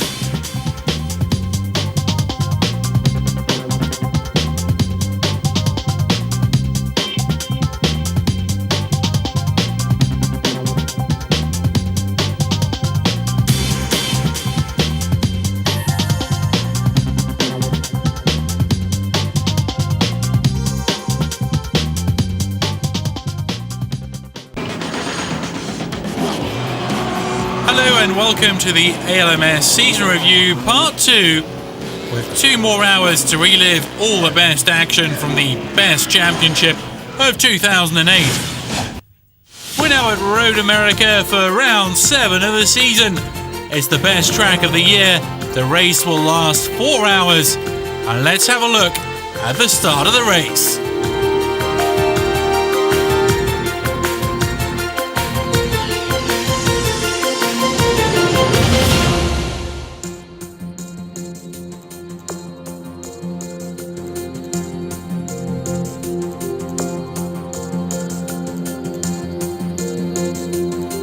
We are ready to go green here at Road America. Round 7 is underway. And as you'd expect, look at those Audis with that TDI power. Pirro again getting a phenomenal start. He jinks to the outside. Lucas Lohr holds it on the inside, takes the lead. And look at the move down to the 3rd overall spot, the P2 lead right off the bat. That is the Lowe's machine of Diaz. Just a great launch. They have been impressive. But John Field doing what John Field does in the early going, making a run up through the pack. He picks up 4th overall. What a run by John Field. Qualified 8, just like Salt Lake City. He wants to see the lead today. Calvin, some of the fastest trap speeds all weekend long have not been the Audis, they've been John Field. You mentioned it, Salt Lake City all over again. He said he's going to the front, and he is right now. And in big defensive mode, once they get down to turn 5, little wiggle there, but now the Lowe's Acura looking up the inside. We'll have to see whether Field can cover. We hop on board with Sasha Maassen. Well, they qualified well down. The second of the Penske Porsches, 9th on the grid. very much a surprise to see those boys struggling here this weekend. You're waiting for the tire temps and the tire pressures to come up. You can see that Sasha was not committed through that corner. The speeds will increase as they get some laps under their belt here. The two Audis breaking away, but John Field did hang on under the attack up into turn 6. Now through the carousel here, and out of the carousel, the exit speed's huge, and then that run, as you pointed out, down into turn 12, Canada corner. This is fast, and that car should just draw away. The AER power plant in that car, they've struggled a little bit with some turbo issues, but when I talked to John earlier, he said it's been running well. We think we're in good shape. Well, he was licking his lips coming to here, and other circuits on the schedule coming up. Most sports, certainly when we get to Petit at Road America, that's where that car should excel. On board here with Diaz through 13, very difficult racetrack. Then you're going to come up, this is where the new tunnel is. There's a little bump in the road there just before they hit the brakes. In the final turn, look at that long stretch. And this is where that P1 car in front of him should stretch his legs and go away. Very nice start, very nice and smooth. That guy will probably get out of your way here pretty soon. They're talking to Luis Diaz about Field. They expect him to fade a little bit. The Dunlops have been very quick in the early laps, but they tend to go away a little bit and not hold the consistency of maybe the Michelins on Diaz's car. As they were approaching turn 1, I just noted both of the Audis seemed to be doing some pretty serious front-end porpoising, and the other cars were not. What's causing that? Well, it's a critical component. I spoke to Lucas Lowe this morning about the setup. In fact, these two cars are running different aero setups on the number 1 and the number 2 machine. And the problem is if you get the front end of that car too close to the ground, it seals and then releases that aerodynamic effect of the front splitter, and then it causes that porpoise effect, and that really makes it a problem for these drivers. And there is a look as we hop on board with the number 9 Acura. This is the Patron Acura from Highcroft Racing. And David Brabham on board right now, and this year I don't think I've ever seen Brabham driving better. He has been spectacular at Le Mans in the GT1 class, but what he's achieved in this car so far this season has been stunning. Well, David is certainly a master. He's won in all 4 classes now in the American Le Mans Series. He's had four pole positions in all 4 classes, and he's very focused. He says he has a clear mental picture of his goals, and that is certainly translating through this whole team. And now Scott Sharp is certainly coming up to a similar pace to David, and that makes them a potent combination. Yeah, Sharp's opening stint at Mid-Ohio was very impressive indeed. It's like he's finally really found what it needs to really hustle these cars around. And this ride through here is something. This is turn 12 called Canada Corner. And there you see David really fighting the wheel. These cars do have traction control. On the prototypes, he'll need it as the tires go away a little bit over the course of this stint. Look at the speed through there, about 170 miles an hour, now down into the fastest part of the racetrack. The Audi R10 TDI, 190 miles an hour, then hard on the brakes. Minimum speed there, 75, 66s around. This is Gilles de Ferran behind the wheel. It's not been an easy weekend for these boys. Problems with the car, with the handling.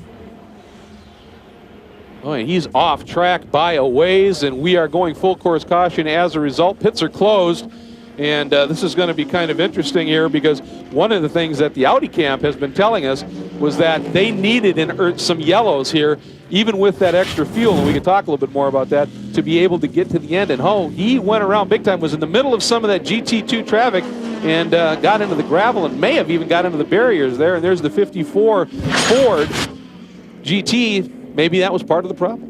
I don't think they were together there, but talking to Simone Pagenaud this morning, he said the car's been very inconsistent in the fast corners. He said it suddenly pins the nose and the rear end is coming around on him. So he felt that they found something in the warm-up. We're going to see a good look here from the onboard shot from Gilles de Ferran. Or maybe this car was involved. Yes, he was. Gilles down to the inside. The 54 car there definitely had some contact with the left rear of Gilles de Ferran, and that was enough to turn him around. Now you can see that tire on that left rear is absolutely collapsed at this point, so a little contact there. And I mean, that's a very quick section of track, turn 7, that fall away turn. You can see damage. The mirror's been bounced off the side of that car, so there's definite contact, and I think Gilles just probably surprised him as he was starting to turn in. He did, but I don't think Gilles took any of the road away from Tim Pappas behind the wheel there. He dived to the inside, just went for the apex, and there was some contact, and that's unfortunate because that is one of the top contenders in the P2 category. First time this year we haven't seen either Gilles or Simon on the front row, of course, and this team trying to recoup from that massive pit fire that we saw in Mid-Ohio just a few weeks ago. Boy, a very frustrating moment because really at this stage,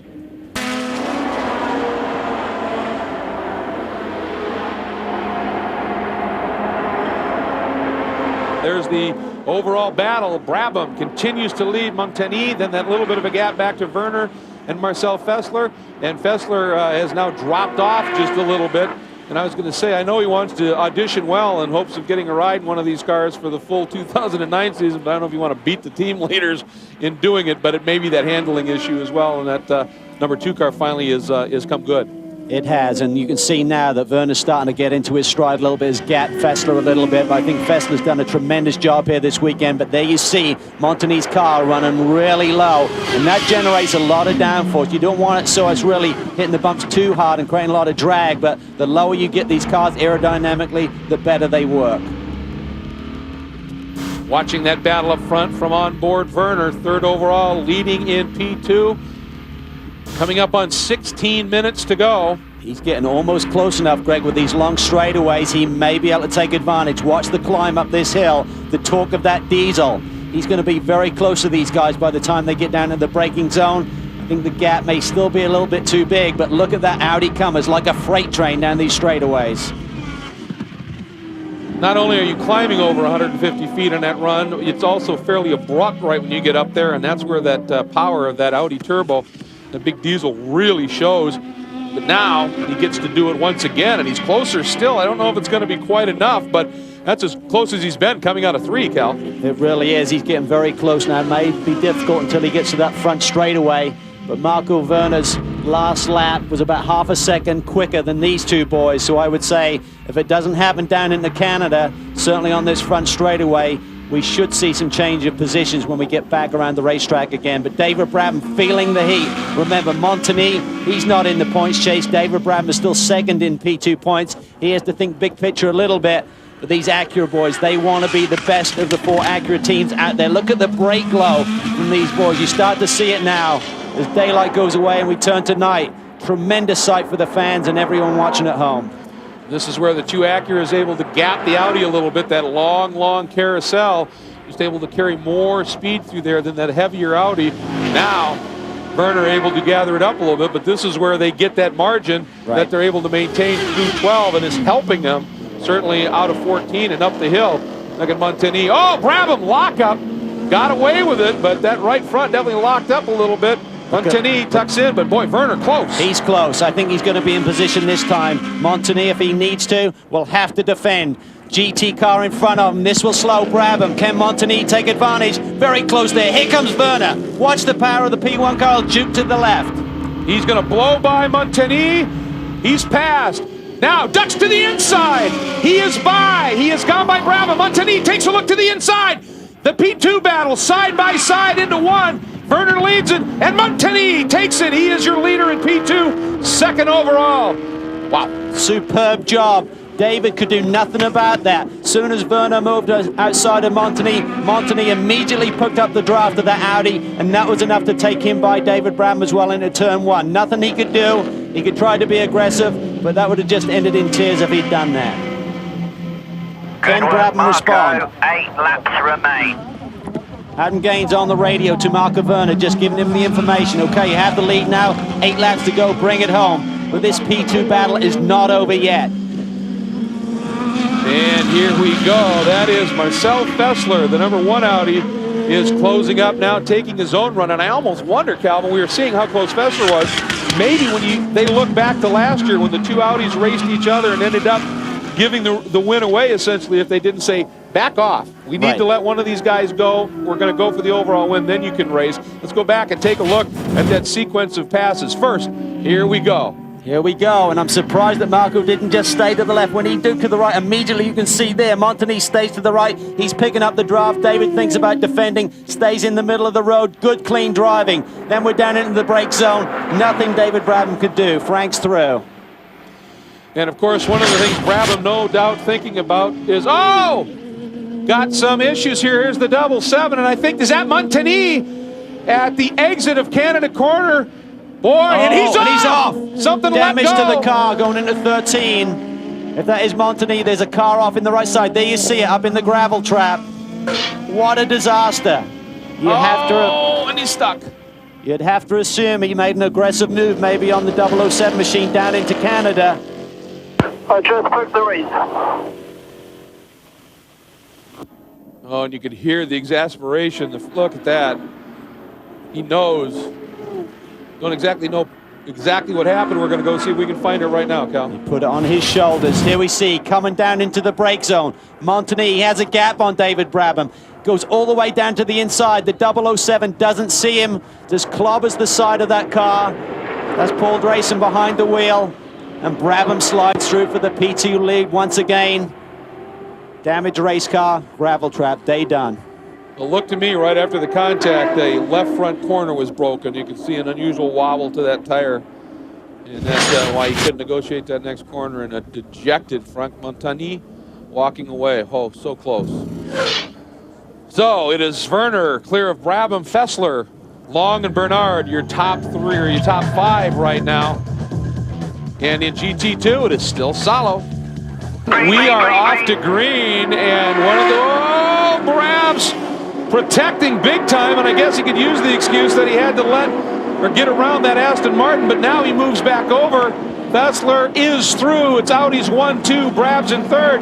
That was aggressive by Brabham, but also I think he realized it was inevitable perhaps, and he's looking at that P2 championship. The overall, yeah, it's nice, but that's not the big issue. Meanwhile, the 87, Dirk Werner, still right behind the Ferrari of Mika Salo, the battle for the lead and the win. And look at this, 45 has come alongside of the 71 of Mueller. Can't quite get it done there, but Wolf Hensler on the move. This is the battle for the points lead in this category in GT2. The 71 Taffel entry, the number 45 Lizard entry, 3 wins apiece. This will break that deadlock here. And again, Hensler comes alongside, but it's the outside, Cal. It's the outside for turn 5. This is going to be difficult, and Mueller's going to use all of the road here and push him out wide. He does so. Doesn't give him much room. Very tough here now with those gator teeth. They're pretty aggressive for the car. Mueller dives to the inside. Boy, Hensler got a better run out of 6th, though, didn't he? This is, like you said, this is for the championship. This is what it's all about. They're only 4 points apart. And this is for 3rd position in class, but it doesn't matter. It's for that championship at the end of the season. Well, using every ounce of the road. Wolf missed the apex a little bit, and Mueller ran a little wide at the exit. Meanwhile, here we go back up to the lead battle here as Dirk Werner looking to try and get around Salo. He's all over him through the kinks, some traffic up front. Farnbacher Lowell's, this team, the 87 machine, looking for their first victory in the American Le Mans Series. They've won in every other category they've competed in. They've been very competitive of late. Whoa, slices to the inside. That was close. Werner realizes if he's going to win this, he can't afford to let Salo get away in traffic. Through 13, up into 14 in the climb up the hill. Under a minute to go, under a minute to go. But of course, it's all relative to when the leaders take the checker, so they could have a lap, they could have 2 laps to go. Let's see what happens here. Salo trying to draft, looks to move, and he can't get by. Here we go. Oh, Salo gets balked big time. That's Harrison Briggs in the 61 car. Werner looks to the inside, pushes it through. What a move by Dirk Werner, takes the lead in GT2. Can Salo respond? Boy, and you have to wonder, take a last lap, get him. What was Bricks thinking at this point? Now, of course, you've got another car up front. That is the VC entry. You'd think that car will make sure. Boy, it is close now. Watch for this. Salo tucked right in behind. Rick Mayer was on the radio. He said, this is the last lap. Go get him. Go get him. You've got to respond now. You've got to make it happen now. He pushes to the inside. Total commitment to the inside. Can he get a turn? Oh, no, he loses the rear end. Too late on the brakes for Mika Salo. He went around. 87 Werner now through and clean. Of course, the interesting thing now will be Hensler and the 71 of Mueller. What unfolds there? But Dirk Werner was able to get the job done. Salo just a little bit too much, too deep into 5, and around he goes. Meanwhile, here comes Werner. Last lap through 13, heading toward turn 14. Rolling on that big diesel turbo as he heads up the hill. Lots of room. Marcel Fessler comfortable in second overall. An Audi 1-2 bringing it home at the Generac 500. And there is Brabham taking the P2 win over the number 7 of Bernard. 3rd win of the season for the Highcroft boys. And huge points implications. Keep trimming it. That's what you've got to do. Classic battle. Audi back on top of Road America. They'd been dominant for so long. Penske took it away from them last year, and here comes the Farnbacher Lowell's car, Greg, looking for their first win in this series. Boy, what a drive. He caught Salo, worked Salo over. Salo tried to work him back and lost it. And, of course, for the Risi camp, they so wanted to get a win here, but at least they'll get a podium, one might assume, if they're able to recover. They may not, as close as it was. Here he comes! Bryce Miller, Richard Westbrook, and Dirk Werner get that first victory for the Farnbacher Lowell's boys. What a day. And Hensler got around Mueller, picks up second. That was huge in the championship. Massive. So the 71 of Mueller slips to third. And again, Risi missing out on the podium. And there is the number 3, Johnny O'Connell. That team just seems to be living with the magic dust this year. Just seems to pay off for him. Wow, what a great finish here at Road America. We'll be back and visit with our winners. Drivers, start your engines!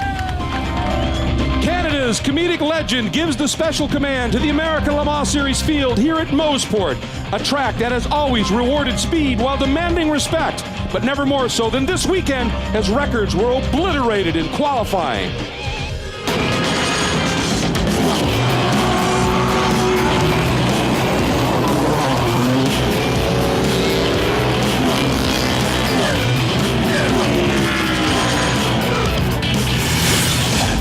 Massive crowd has been pouring into this legendary venue in anticipation of the battles about to unfold in the 4 classes of the American Le Mans Series. Hi everybody, I'm Greg Kramer, and welcome to the party for round 8 of the series' 10th anniversary season as Mobil 1 presents the Grand Prix of Mossport.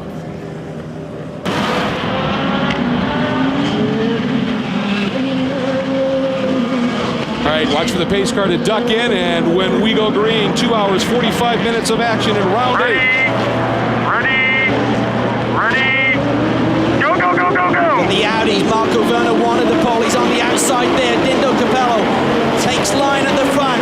Dumas got a great start. Brabham dropped a spot to the 26 machine. Rossiter, the young Englishman, a great job in the Andretti Green Acura, has moved up into that 4th overall spot, second in class, down through turn 2 for the first time. Oh, and Dumas has to defend. Rossiter racing right off the bat. He really is, and think about this. They have nothing to lose in the championship. They're going for wins. Came so close in the last round at Road America. This is turn 4, another of those unbelievably quick turns into the legendary Moss hairpin. Really listed as 3 separate parts of this, 2 corners, if you will. Slowest part of the track leading into the fastest part of the track. It really is, and this is where those P1 machines, the Audis out front, should stretch their legs and create a gap to those P2 machines. Dumas, great start, and defended very well when he was under pressure. Now Brabham's coming back, looking around the outside of Rossiter, up the back straightaway. Look right there at Marco Werner, second placed Audi. And look at this, Brabs, and he got by him, as you said. So Brabham has got around Rossiter, picked up that second spot in P2. And now once again, it is the 2 points battlers in P2 running 1-2. Well, these Acura teams have been playing with their downforce setups throughout the weekend. You have to get around the racetrack through the corners quickly, but you need straightaway speed. So maybe Brabs has a little more less downforce on that car, gave him the top speed he was looking for. Going to have a look at that pass from the onboard. That watch this. Just pulls the toe up the back straightaway. The question is then, can you clear that car to the right side? He's on the inside for an upcoming right-hand turn, but Brabs is on a mission. He's looking in that side view mirror, and then total commitment there in turn 8. When they get the tire temps up, that will be flat out.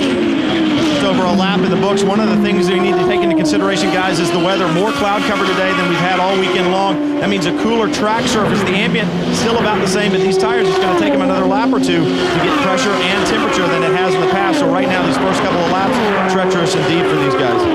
Watching the prototype field stream along, and look at this now. Rossiter needing to defend from the number 15 Lowe's Acura. Luis Diaz behind the wheel of that car. That is a car that has had some tremendous pace this season, but horrible luck, and looking to do something a little bit different now.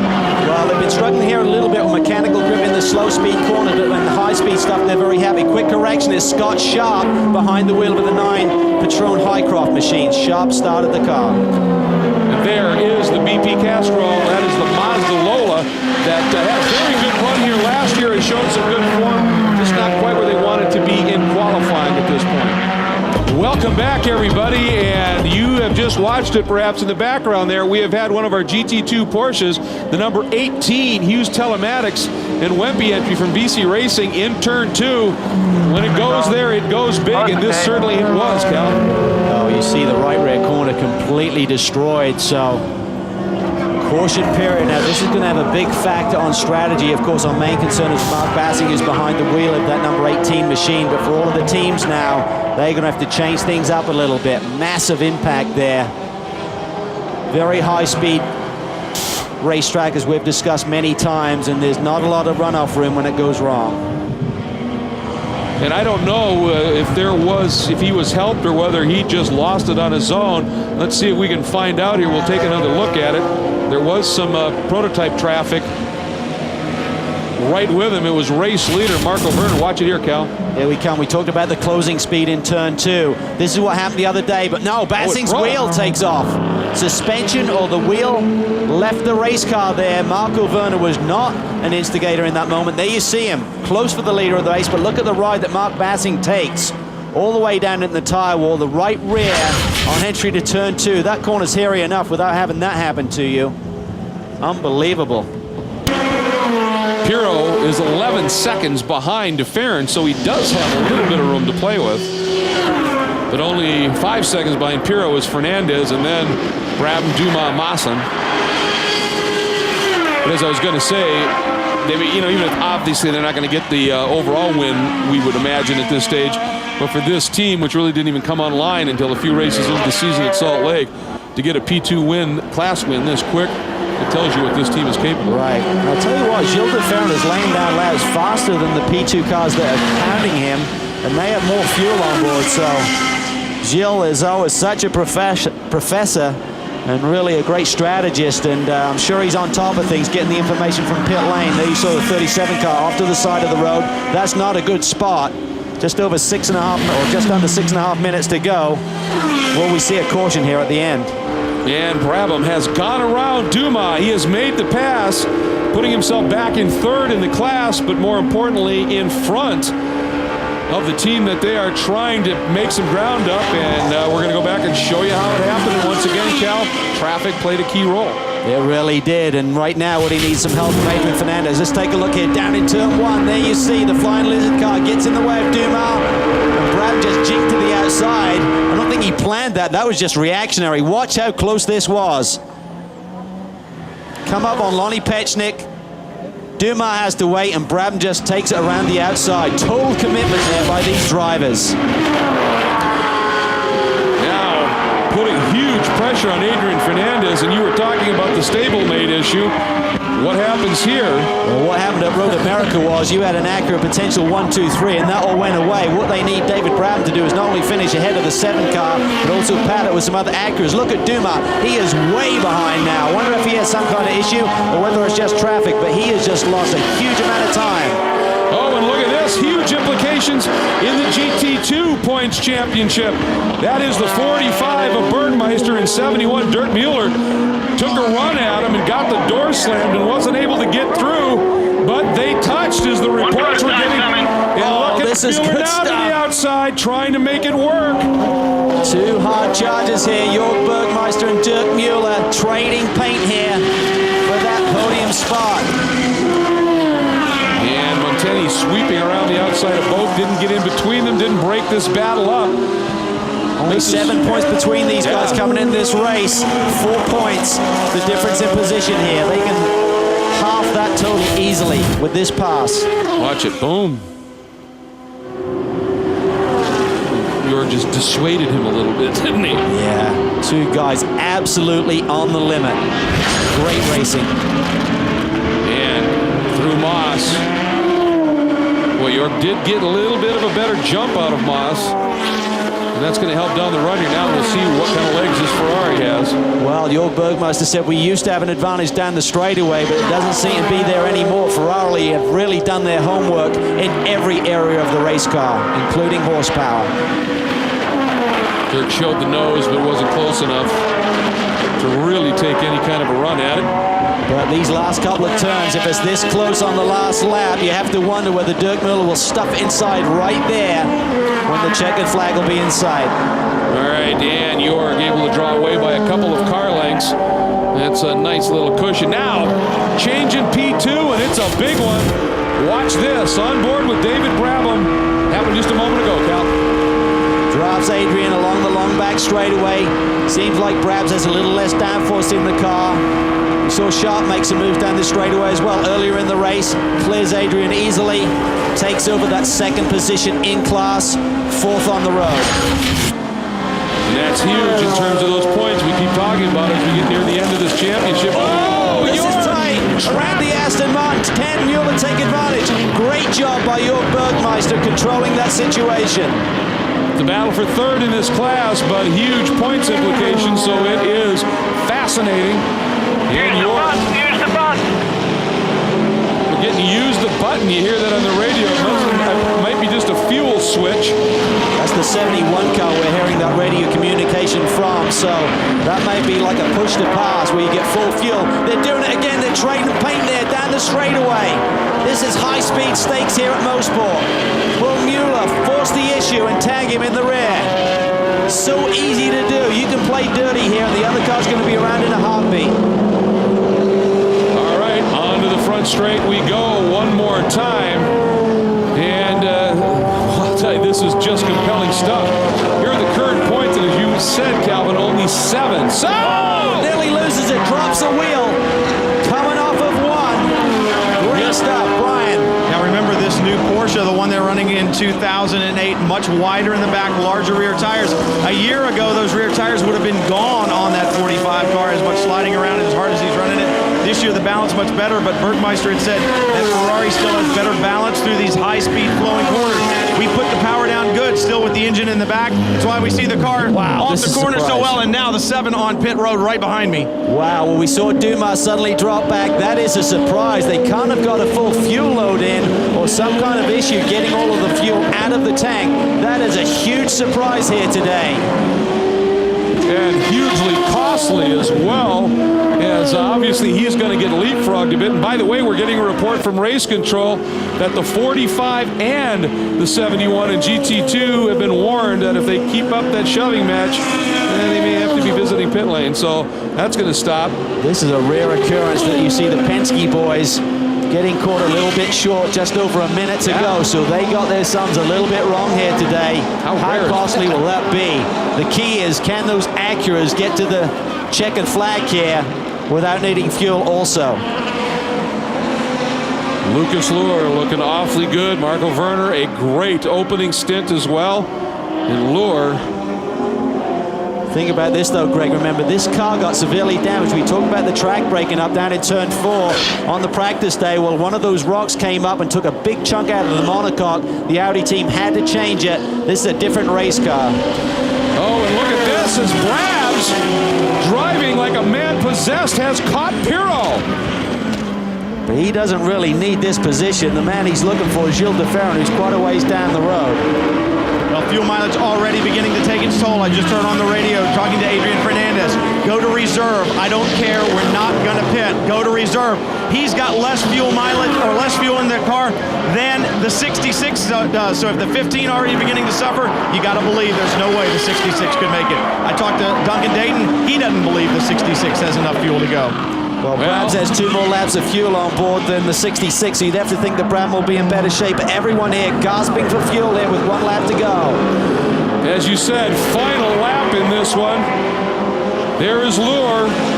Overall, he should be okay. Obviously, they made that late stop, put the tires on. Luhr should not have any issues whatsoever at this point. There's the number 4 Corvette, second in class to the team entry of number 3, Jan Magnussen. So they're looking good for another run here. And there's the 45, Cal, and it's dropped back a bit. He has dropped back. You have to wonder whether he's starving for fuel here. Let's take a look at it. Oh, Dirk Muller slides it down to the inside. Now it'll be interesting to see how the officials view this one. Both of these teams have been told on the radio, clean your act up, boys. So Dirk Muller forced the issue down there in Moss Corner.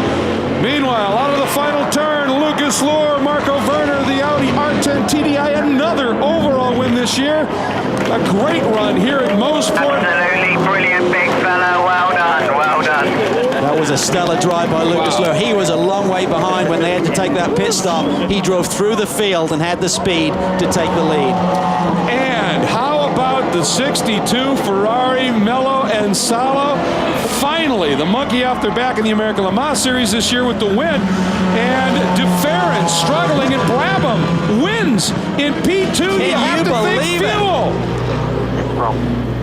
We thought they were going to be tight on fuel. They rolled the dice. Brabham has got around Gilles DeFerrin and taken their 4th victory of the season. That has huge championship implications. That's Gilles DeFerrin running out shy of the start-finish line. Unbelievable developments, but that is how close you have to push it to be successful in the American Le Mans Series. Unbelievable racing here. We're going to step away for just a moment. Here are your class winners. We'll be back.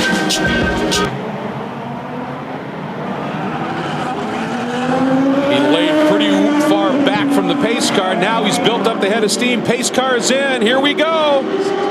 Green. 57 minutes to go. We are in full sprint mode. Everybody should be perfect on fuel. Look at the Audi there, though. Marcel Fessler, his first visit here. Remember, the Audi is always strong in race conditions. Just has so much torque coming off the corners. Look there in the background. Gerardo Bonilla taking over from Ben Devlin on that pit stop, all the way up in 6th place overall, 5th in class. Great day for the BP team. Boy, they have just read it beautifully with both strategy and then pace, and doing a great job. And this Lola chassis is not usually known for being effective on bumpy tracks, but this team has obviously solved that problem. We get a report the 62 was in, and that door is now fixed. He's out. Oh, he's going to have to do a comeback drive. Brian? I just checked in with the Andretti Green team on the 26, fuel only. So right now, Montagny out there with a good car full of fuel, but a little bit older tire. Checked in with the Michelin tire engineers, and they said, we're not worried about it. This streak's off. It will go all the way. Look at Timo, though. He's immediately putting the pressure on Frank Montagny. Can he take advantage? Montagny defends. Timo looks to the outside. This is through turn 13. Then that fast sweep coming down here onto the front straightaway. That was interesting, the moves that Montagny made. He certainly defended. It's been, once he made the move, he pretty much stuck to it. And kind of a general rule with ALMS in terms of that is you can zig or zag. You can't do both. And I think there he just zigged and stayed with it.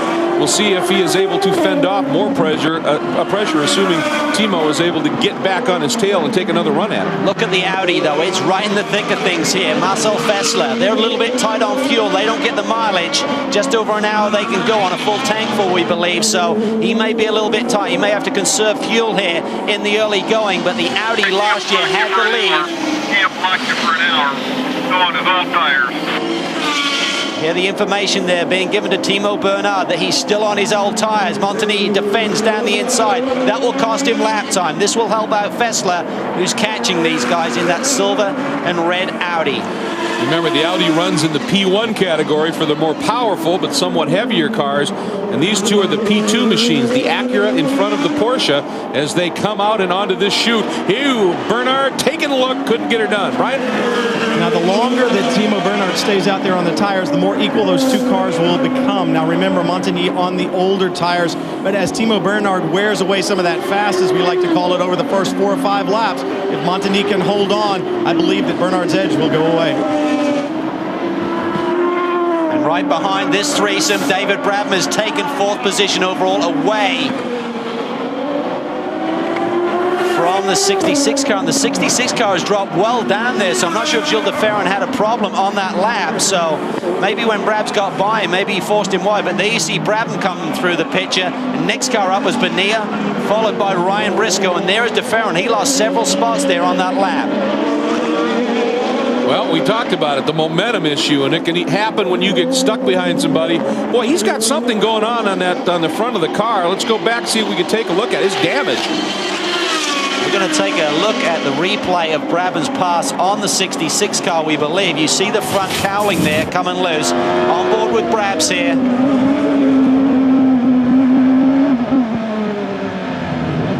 Gill just loses the car right in front of David Brabham. That's going into the turn 5-6 area. That's James Rossiter. Donnie Wilson there, the Michelin tire engineer in the background. It didn't affect his car because Montagny is still out front, but feeling the pressure from Timo Bernhard. The problem is you take a look at that car of Gilles, that front shock and damper cover that sits there, that's loose. I think that's coincidental though, because it's low speed there. I don't think that would have been affecting the aero. Through a really high-speed corner maybe like Elkhart Lake, certainly at Motorsport, could do something to the aero, but around this street circuit I don't think so. I don't think that was a factor. I just wonder if it came loose when he went up and over the curb, and now the issue is, does it come off or do something along those lines? We just checked in with the DeFerrin crew, and they said that they don't believe there's any damage on the car. They asked Jill. Jill said it's still handling all right, and he's going to stay out for a little while. All right, well, he certainly is not having any issues here staying with Gerardo Bonilla in the Lola Mazda, so he may be making a move, and look at this, big traffic, and that has allowed Brabham to catch onto the tail of this group. Now he's going to get balked a little bit and lose a lot of that momentum, but this is what we're talking about, 3 different classes in that same shot. The action just, it accordions, it opens up and squeezes back together. Take another look at what happened here. Frank Montagny at the front of this pack, followed by Timo Bernhard, and then that #1 Audi, Marcel Fessler, and here they come, clearing that Ferrari, and then up ahead of them. Look for this, Montagny down to the inside. Timo thinks about looking around the outside. His path is blocked, then the Audi squirts through, and then Brabham, very patient. Look at that, he doesn't like charge up on the gearbox of the car in front. He just spaces him and takes advantage coming off the corner. Again, David Brabham showing how you have to deal with traffic. I don't think this year anybody has been better in traffic than David Brabham, and it comes from discipline and patience, and I guess that comes from experience. What a year he is having. Here's the top 5 in the P2 class currently here, with Frank Montagny out front overall as well. Welcome back to Belle Isle, a battle royale unfolding right now.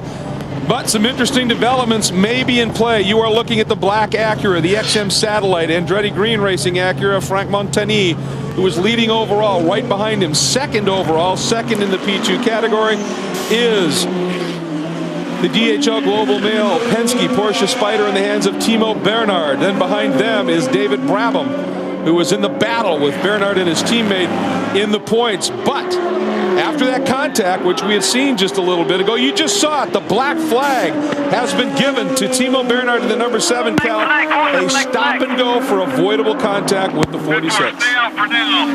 Stay out for now. Even the team said it was wrong. Wow, Tim Cindric saying stay out for now. You can see a little bit of damage there to the left side of the nose. You see it there. Piece of the bodywork, dive plane possibly sticking up. Timo Bernhard saw that black flag, and Tim Cindric is going to fight this one. The officials will be down there. They're not going to give them long, otherwise they'll stop scoring him. Huge implications in the championship with Brab sitting right there in third to boot. Let's go back and take another look at it, Cal. Here you see Johannes van Overbeek tries to come back on the racing line, and Timo was halfway alongside of him. As you said, Greg, an ill-advised move and a very aggressive move. And we'd seen Timo earlier in the race try and make an outside move down on the entry to turn 8, so he's feeling the heat. This is what this championship situation is doing. They've seen a 24-point lead go all the way down to 10 at the last round, and now they're feeling the heat of the numbers 9 car, the Highcroft team, really starting to bring it to them. But meanwhile, Frank Montagny still at the front of this field, and Timo has not pitted. And you know, that is the first hint of a mistake I have ever seen, as they give him the black again with some vigor, I've ever seen out of Timo Bernhard. And as you said, that first move around the outside, you know, pressure can force mistakes like that when you just try to do too much. And maybe that's exactly what we're seeing. Timo usually picture perfect with wicked speed, but an error here that may be incredibly costly. But you never know with the Penske boys. They may be working out the strategy, trying to work out, can he pull a big enough gap, and when he makes that stop and go penalty, will he be in better shape in terms of traffic? So they'll work every angle. Maybe they can buy a few laps by arguing the situation. When they bring him in, he may be in better shape.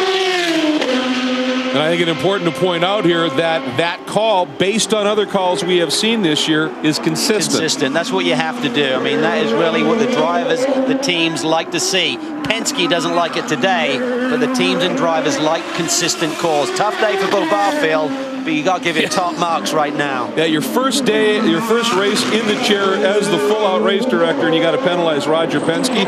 Well, I'll tell you, that's when you earn your salt. Here we go. The 37 Intersport machine is in. That's the Lola from this team, a remarkable team. They are just such, the Davids versus the Goliath so often, and today just not happening. We've had some little issues with that AER engine, power issues and turbo issues.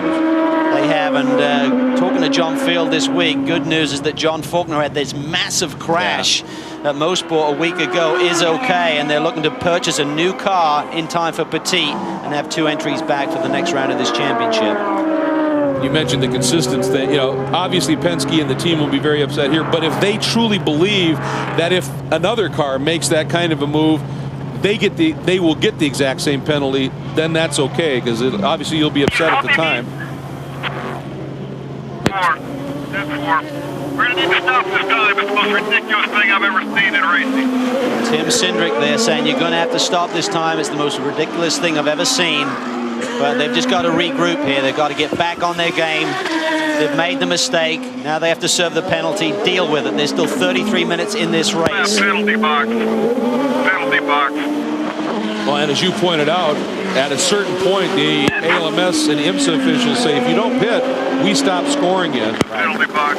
Stop at the penalty box. And that's Here he comes. Here we go. And when he hits the pit line here, it's going to be 60 kilometers an hour, about 37 miles per hour. Come down here and stop. This is going to cost him about 20 to 25 seconds here by being on pit road. We'll see where he comes out in the pack. 46 for Novavix. I hope you note it down. It's not your fault. Even he said that.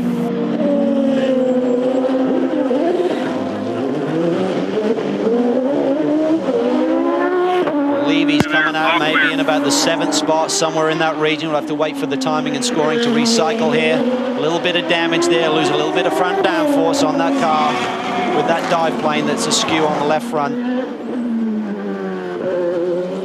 Montagny is driving this thing absolutely flat out right now. He is, and this team really deserves a victory. They've done a tremendous job in really revamping this whole organization. I mean, they were pretty much in the doldrums. They had to make some really major changes with their driver lineup, with no disrespect to the guys who were in the car earlier in the season. They just didn't seem to have the energy within the team. The chemistry wasn't there, so they had to shake things up. Didn't really know where they were going. Had a number of drivers. Marco Andretti was in the car. Rafa Matos drove at Mid-Ohio. 2 laps to go. 2 laps. But finally, they've got a driver pairing with Rossiter and Montagny that seems to work. It's got the pace, and they get along on and off the racetrack. They like the setup the same, and they also are good friends off the racetrack as well. And you look back to last year, the first win ever for the Acura camp came because of the efforts of Andretti Green Racing, and there is Kim Green taking a look at the activity and going to be liking this. They have had a tremendous effect for Acura here over the years. They have, and there's a certain irony at the weekend where they make their major announcement for plans for 09, and AGR were not at that press conference. And now they may come through and get their first victory of the season. But during that press conference, Eric Bergman from HPD did state we are still in negotiation for a second car in P2. So it doesn't mean that we will not see an AGR entry on the grid next season.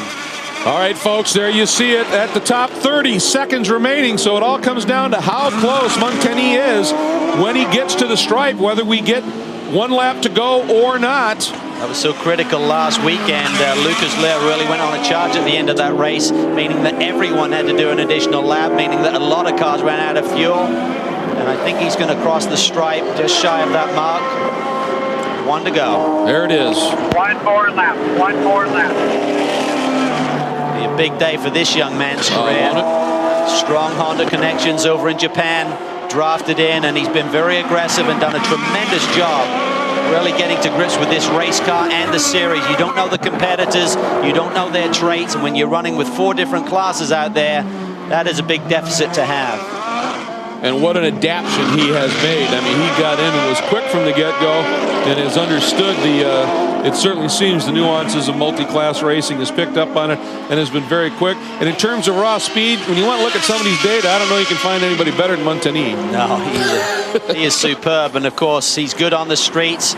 He was in the Champ Car finale, was drafted in with Forsyth Racing at Long Beach this year, finished second on the road on his Champ Car debut in the final Champ Car race ever. And here we see him looking for his first victory in this series. Flashing his lights, that is the GT2 race leader, and you know he's going to let him go through, so he doesn't have to finish one more lap, get this one over with, and get the win as well for Hensler.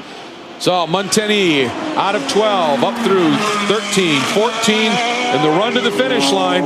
Andretti Green Racing, the XM Satellite Acura, and the ever-quick front. Montagny is going to bring it home. A great win at the Detroit Sports Car Challenge at Belle Isle. Great job, man, great job.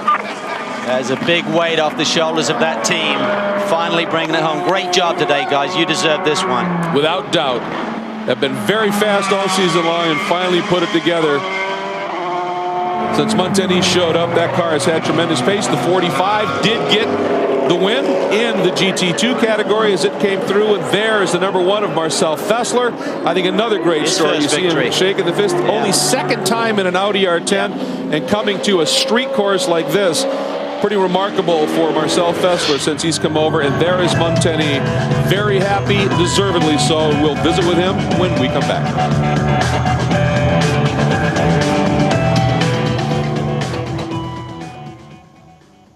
Ladies and gentlemen, the American National Anthem. Oh, say, can you see by the dawn's early light what so proudly we hailed at the twilight's last gleaming?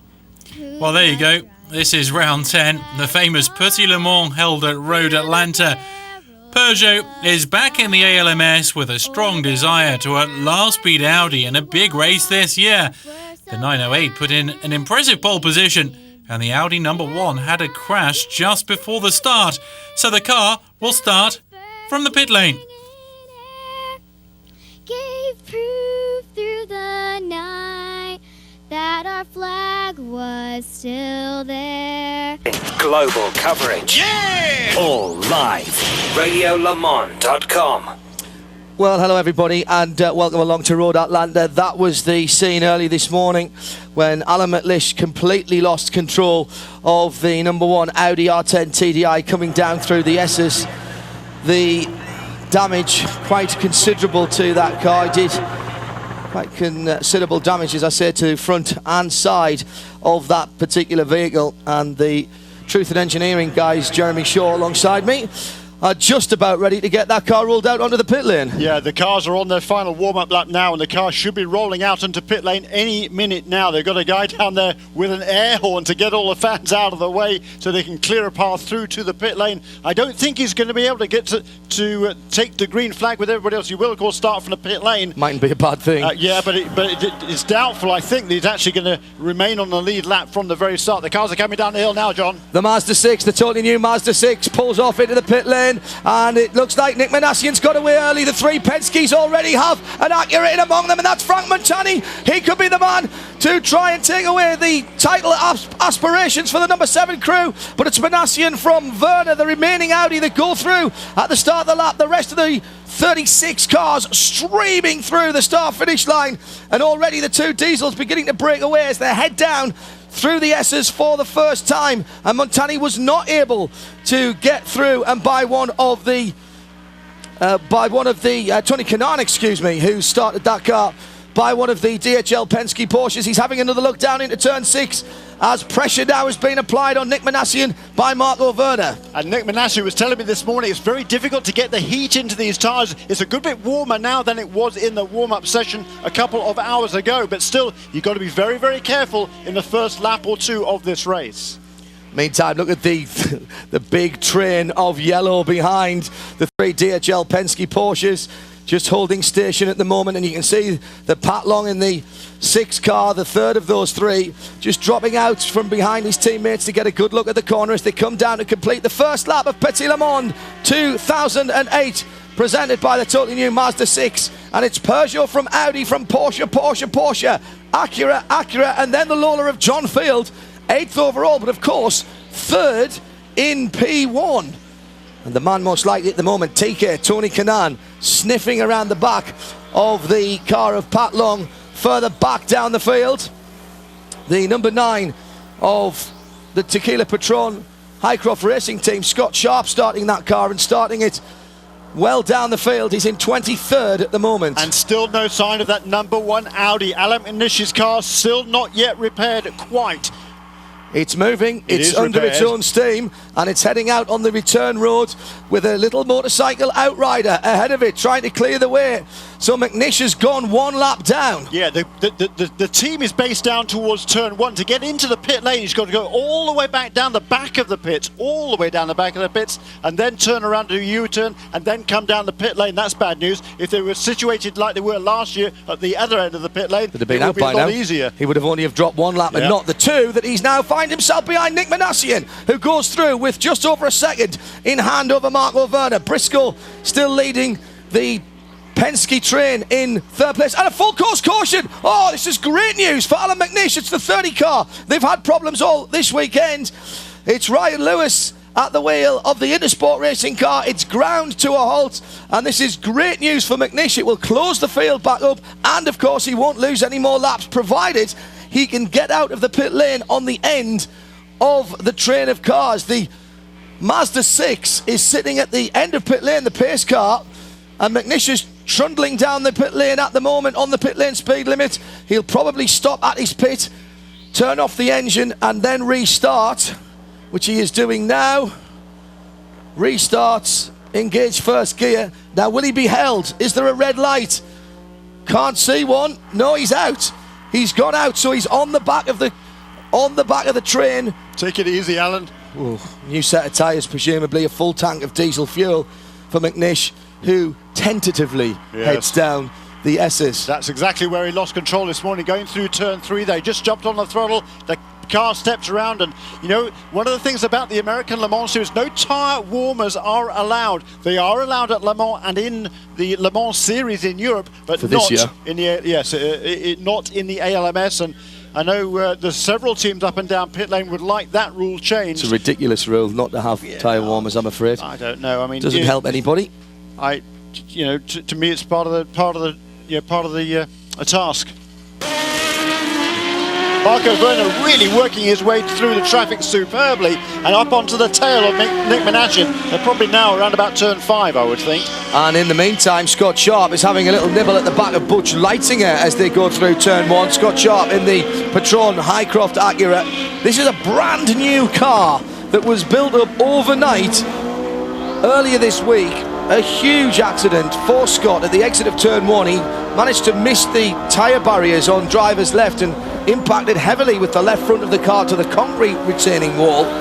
Punched a hole through the tub, and he's having a look. Classic overtaking manoeuvre, gets the run out of 5, down towards 6, on the brakes. Leitzinger realises there's still over 900 miles to go and doesn't fight too hard, but still very good to see that Scott Sharp has got a confidence enough in his car and in this newly built car from a brand new tub that was only come over from Worth Engineering in England, I think a week or so ago. Before that, there hadn't been a spare, and good to see the confidence is there after John Bright and the boys pulled an all-nighter to put it together. Yeah, that's right. All sorts of there's a great crew and a lot of accomplished engineers and mechanics. Oh, he's got off. He goes off. Oh, he's hit the bridge parapet just behind us.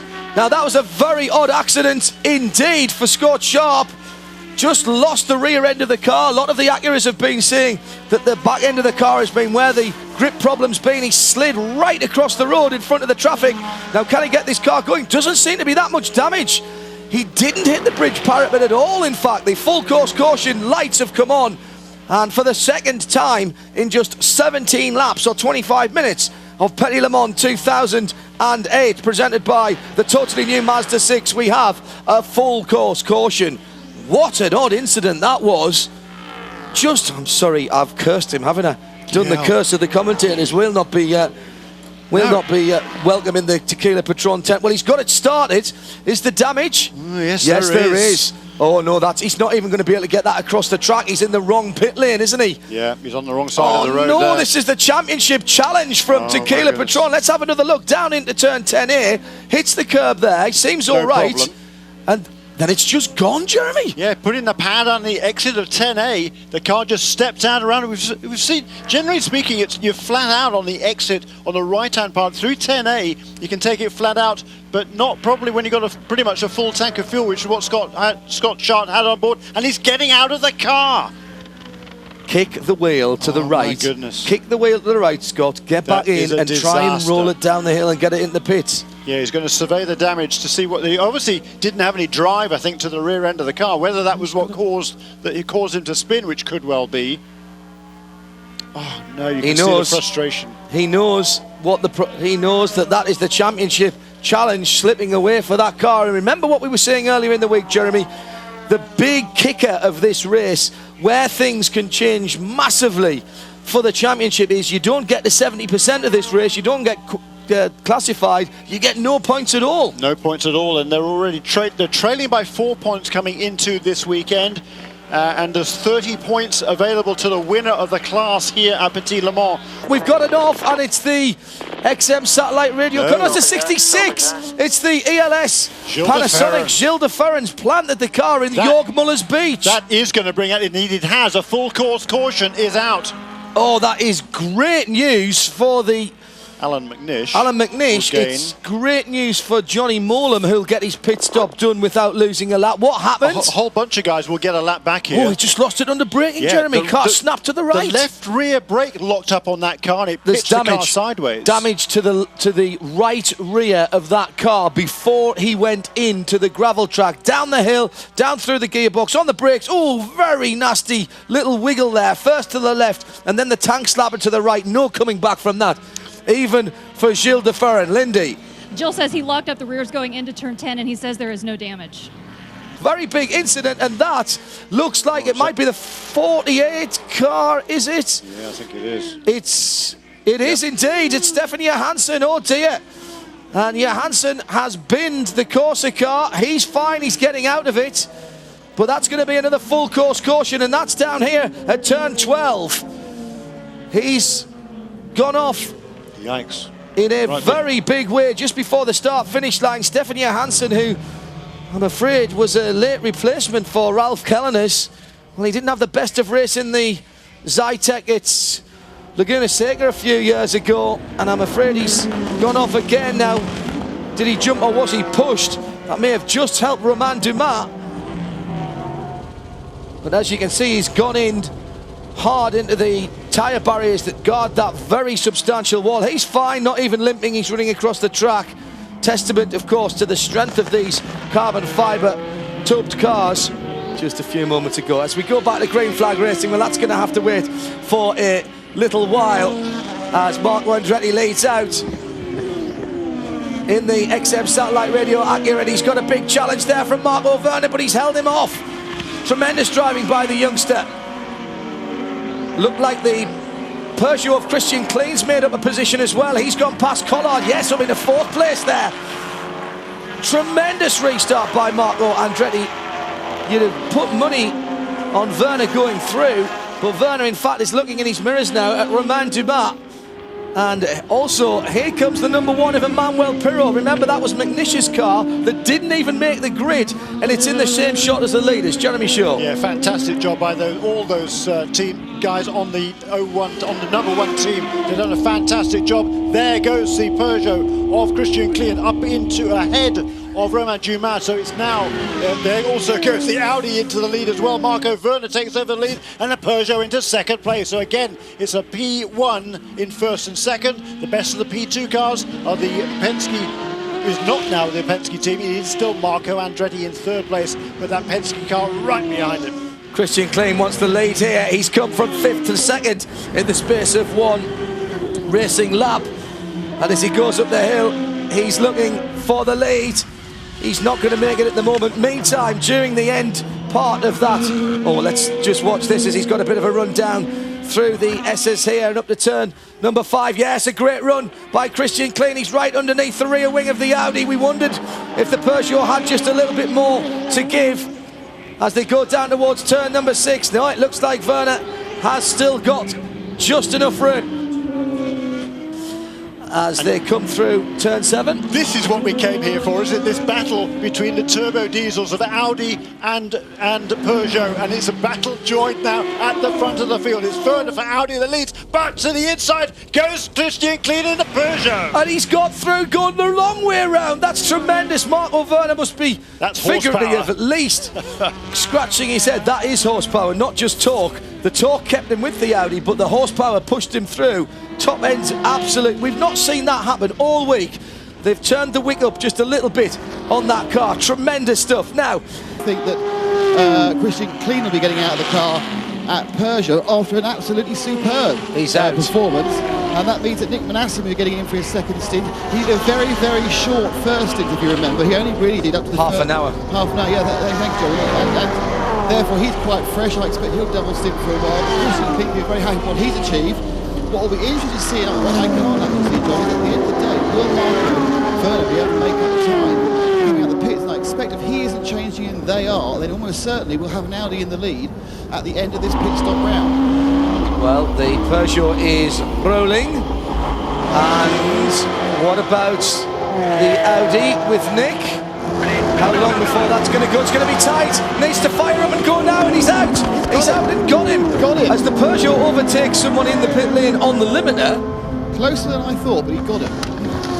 Yes, absolutely. Thanks, Nick. So that's a change of position again in the pit lane. Yeah, and Marco Werner had been flying before that pit stop. He'd got the gap down to less than a couple of seconds. He's halved it. Well, actually, it was over 6 seconds on lap 194. 10 laps later, it was down to 2 seconds. Let's go back down to Nick, who can have a word with one of my stars of the weekend so far, Christian Klein. I'm actually second behind Serge Sollier now, but I suppose I have to give way to his harder camera work.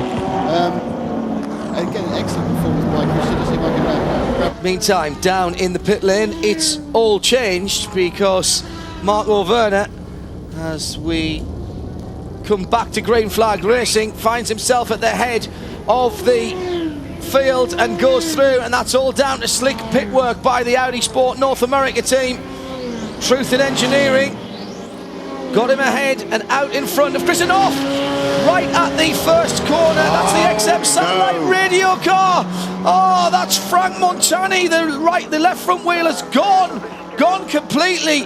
And what has happened there? This is going to be straight back to full course caution. Even as he was braking into the turn there, he did not get anywhere near making it. What did he contact? Did he run wide coming out of turn number 12 and hit the wall? And there's another car involved, and it's a Lizard. Which Lizard is it? It's the... I'm not sure. It's right on the apex of the corner. And it's Patrick Pilet in the 46 car. That was 4th position in class for Pilet, and that's a destroyed Porsche. Ouch. And this is going to be another long stop. Well, good news for the guys who are marginal on fuel at the end, and good news that Frank Montani is out of the car. Heavy contact between two of our front-running cars in P2 and GT2. Jeremy Shaw. Yeah, game over for Andretti Green Racing, and that was the last hope, really, that Acura had of taking the challenge to Porsche in this race in LMP2. What a disaster for that team. They've done everything right, and now it's all gone wrong. Isn't it amazing that just one race ago, it was 1, 2, 3 for them, and it looks like, oh, someone spun coming out on the restart, coming down the hill. Indeed, they had. And what's happened is... It was Montani that spun, wasn't it? And he was just slammed into... No, I think Montani's picked him up later on. That looks like Pilet hit another stationary car, and it was at 12. I thought that was turn 1 I was looking at. It's at turn 12 for Montani. There's another car stationary halfway up the circuit who looped it coming out of the final turn, and Montani twice now has hit stationary cars this week in the middle of the track, really through no fault of his own, and done damage. That Patrick Pilet's car is destroyed, the Flying Lizard. That's a shell. But there's another prototype involved that we haven't identified yet up the circuit. that caused this accident came out through turn number 11 under the Kevin Schwann Suzuki bridge and spun around, collected first by Pilet, then Pilet collected by Montani. I don't think, where's Simon Pagenaud? Simon Pagenaud been through?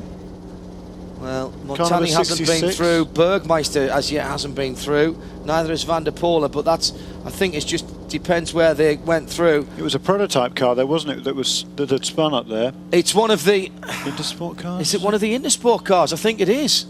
Well, that'll be the 30 car. I think that's the only one still running, isn't it? Christian Klein absolutely outstanding through turn number 1. We've got another 34 laps. Everyone fueled and tired to the end. This could be another classic. It could be Sebring all over again, Jeremy. Boy, I mean, conditions are perfect. It's pretty cool now. It'll take a lap or two to get these tyres probably up to temperature, but this is going to be a fantastic battle. This is what we've been talking about and looking forward to for months. Paul Truswell having a great deal of fun. He's lap charting it, of course. And, well, we should have had you here, Paul. We could have done with you, in the, particularly with the problems with the timing and scoring. Maximum of an hour still to go. Paul Truswell from Radio Le Mans. And the lead is going to change down into turn 10, is it? No, it's not. Because Marco Werner is super late on the brakes, and even an ex-Formula 1 driver like Klein can't stick the nose of the Peugeot down there.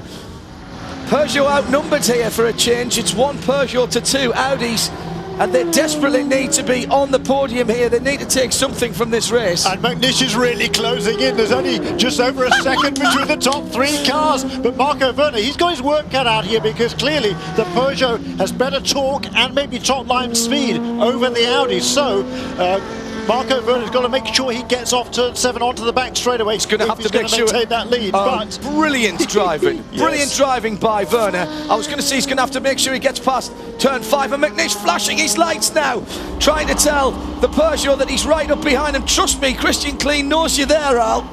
Through turn 7, who gets the best exit onto the back straight? Easy to run wide there and put 2 wheels on the dirt. Werner just eased off in the middle of 5. And that meant that Klein had to get out of the power. They're coming onto traffic already. And here comes side by side. The Peugeot goes down the inside. Does he get it done? He does. Into the braking area. McNish drops in behind. But Christian Klein will lead at the end of 362 laps. Now he can't be allowed to get away. If Werner hasn't got the speed, he's got to pull over and let McNish go. Otherwise, this victory's going to slip away. We've seen this happen before with Audi when they've started playing among themselves, when clearly the faster car needs to be through, and McNish will not be happy with this. He's flashing his lights at Marco Werner, and Werner hasn't let him go. Up to turn number 5. There's going to be traffic shortly, and McNish wants to be there and trying to take the advantage. McNish has been the thorn in the side of Peugeot all year. He ruined their plans at Le Mans by getting among them at the first corner, ruined their plans at Silverstone, and started the rot that cost them not 1, not 2, but 3 championships through turn 7 and past the GM Chevy Corvette. And I think the leader was slowed up a little bit there. He was a little bit, but that torque of that Peugeot engine is going to tell. Now, can McNish make a move on Werner coming down the straight? They're absolutely side by side. It's going to be Werner on the inside going down into turn 10, however. He's lifted, I think, a little bit, Jeremy, and let McNish go through. And look how late McNish is on the brakes. He halves the distance between himself and Klein, who goes through turn 10. Can you believe it? We've had 9 hours of racing, and the first 3 are separated by less than a second. And there's traffic, and McNish still trying to get more heat into the Michelin tyres. He goes through into turn number 1. Mika Salo still leading in GT2, by the way, by just 15.7 seconds to Jörg Bergmeister. And it's the GT2 traffic that gives McNish a chance to close in. Werner gets chopped by one of the flying lizards there, going down through the SS. McNish dives out one way, then the other, almost runs into the back of a very slow running GT car. This is absolutely outstanding stuff. On the run down to turn 6, McNish having a look down the inside. He's done him into turn 6. What a tremendous drive, and he's going to go through. Werner's following him through. Didn't quite make it, did he, Marco Werner? But there's a whole bunch of traffic coming onto the straight. McNish, brilliant stuff. What an opportunities move there by Alan McNish. He's got that number 1 Audi into the lead, and he started 2 laps after everybody else. Fabulous stuff. It's taken him 10 hours and 5 minutes since he put the car off, which was about an hour before the start. 9 hours and 5 minutes into the race, and McNish takes the lead, and very nearly Werner got through behind him. And you know what? We haven't seen a prototype pass another prototype there all day today. Other classes of cars, yes, but McNish made it stick, got a great run out of turn 5, up the inside of Christian Klein, who drops into second place. But this is by no means over yet, Jeremy. No, and interesting looking at the lap times. 1 minute 14 that was for Alan McNish. Okay, he had to get past some traffic, including the race-leading Peugeot of Christian Klein. But the previous lap, when they had a clear run, was only a 1 minute 10. So clearly the track is not as fast as it was earlier on in the day. Yeah, all of the P2 cars behind. McNish is making his escape, isn't he? Yeah. He's throwing caution to the wind. Remember, though, what Robert Liddell was saying earlier on, and Johnny Molam, about McNish in traffic, that he doesn't mess about. He either goes for it or he doesn't. He lets people know that he's going to come by, and that stop. Again, tactics win races. Just as much talent on the wall. Don't forget, we were talking before about getting that Audi in. He was about 10 yards away from going another lap back, wasn't he? Yeah. After he fueled, and they brought him in the next time round for the tyres on that car. Now, can Werner bump the Peugeot down into third position? A 1:08.8 in the dark. Yeah. Good heavens. It just took 3 or 4 laps to get these tyres up to operating temperature, and now they are up to optimum temperatures, and now we are really going to see a battle between these two. How fast can they go? Well, McNish has been hauled back in a little bit. Looks like he might have had a little bit of a wobble going down through the S's. Nick David down in the pit lane. Christian Klein's impressed us all weekend, and he hasn't done that much night driving. No, I think this is only the second time he's driven in the dark in a competitive situation. He did a few hours at Le Mans when he was very good. He had obviously a one spin. We unfortunately ditched it on the gravel and lost 2 laps. But apart from that, he had a pretty free copybook. But this obviously is, I would say, his first time he actually raced. Because when he was running in Le Mans, it was wet. And he's going to go. He's getting down the. He's got him, I think. No, he's not. He's on the grass and he's almost lost it. Nick Damon just watching the same pictures as us. He had a look. He used that superior top speed and the slipperiness of the coupe Peugeot to good effect there. Dragged up behind Alan McNish and put his nose down the inside. McNish fairly uncompromising there. Yeah. Didn't give any room at all. And McNish at 11.0 there. He didn't really have much traffic to go by. McNish drifting out to the left and a huge bit, and there's some part of the Peugeot has been broken off there as well. Klein does a great job not to bin that car, as he must have lost all traction on the left-hand side, right in the braking area. Yeah, was it just before the braking area? Was it going through that right-hand kink, tyres, though. Yeah, well, by the time he was right. braking. He did well to keep it all under control. There. Did very well to keep it under control. Very bumpy on the right-hand side of the track there, even though the track has been resurfaced. And Marco Werner now seems to think that he might have a little look at the back of Christian Klein's car.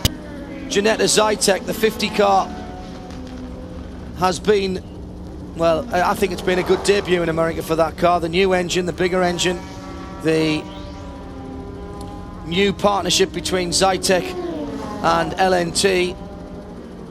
And quite clearly some promise for that normally aspirated car for the future.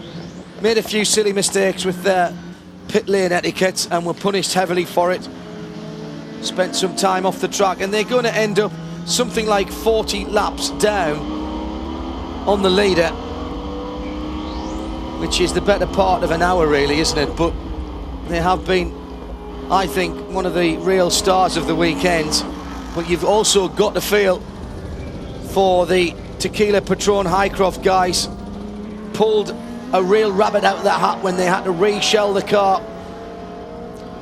And no joy, no points, and a championship slipping away. I think the title, perhaps the race is slipping away a little bit from Christian Klein, but don't tell him that he just pulled back 1.2 seconds last time around on Alan McNish. And I think McNish was held up a little bit going onto the back straight that time as well, unwittingly by one of the Tafel Ferraris. Dave Mirage yes. walking around like an expectant father in the pits. Dave Mirage, the man behind Champion Racing and the Champion Showroom Group from Pompano Beach in Florida. McNish with the louvres on the left front of the Audi, above the wheel arch, above the fenders, flapping where they've been hammered by pickup, not slowing him down in the least. It's 4.2 seconds now, the gap between Alan McNish and Christian Klein.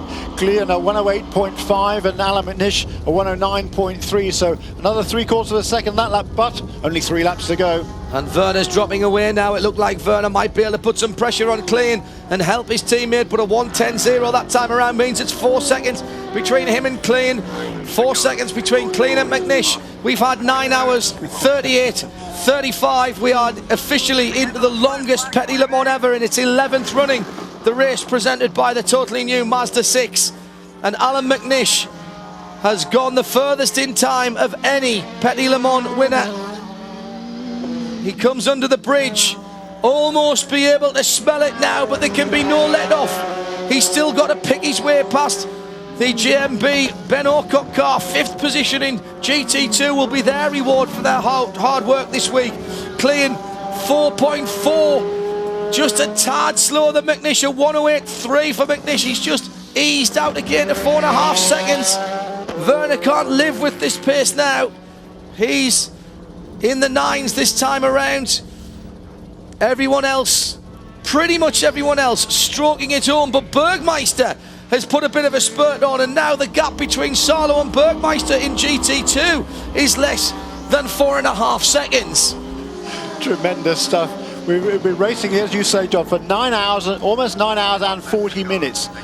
Just 8 seconds covering the top 3 cars overall, and just 4.5 seconds covering the top 2 cars in GT2. It is pitch black out there, and a goodly proportion of the crowd. Perhaps not for Alan McNish. He must be full daylight for him, the pace he's turning. And great to see, Jeremy, just how many of the crowd has stayed to watch this conclusion to the battle. Not a classic in the first half of the race, as Dennis Paul raises one finger in the air, and Alan McNish has got 2.5 miles to protect 3.7 seconds of a lead. Up over the top of the skyline, mercifully for McNish, he sees no red tail lights ahead of him as he goes down through the S's. Now he's got a car seemingly reversing back towards him at about 50 miles an hour. He dives through on the inside before he gets to turn number 5. Well, what a season it's been. This battle between Peugeot and Audi has been played out on 2 continents over a 12, a 24 and a 1,000-mile race, as well as 5,000 kilometers of the Le Mans series in Europe. Alan McNish has been the thorn in Peugeot's side this year, the man who has tamed the lions for Audi. With less than a couple of 100 meters to go, Alan McNish for Audi number 1. Dindo Capello and Emmanuel Pirot take the checkered flag, and McNish wins and keeps the Audi streak alive. It's 9 in a row, and the 2008 Petit Le Mans, presented by the totally new Mazda 6, belongs to Alan McNish. Klein in 2nd, Marco Werner in 3rd.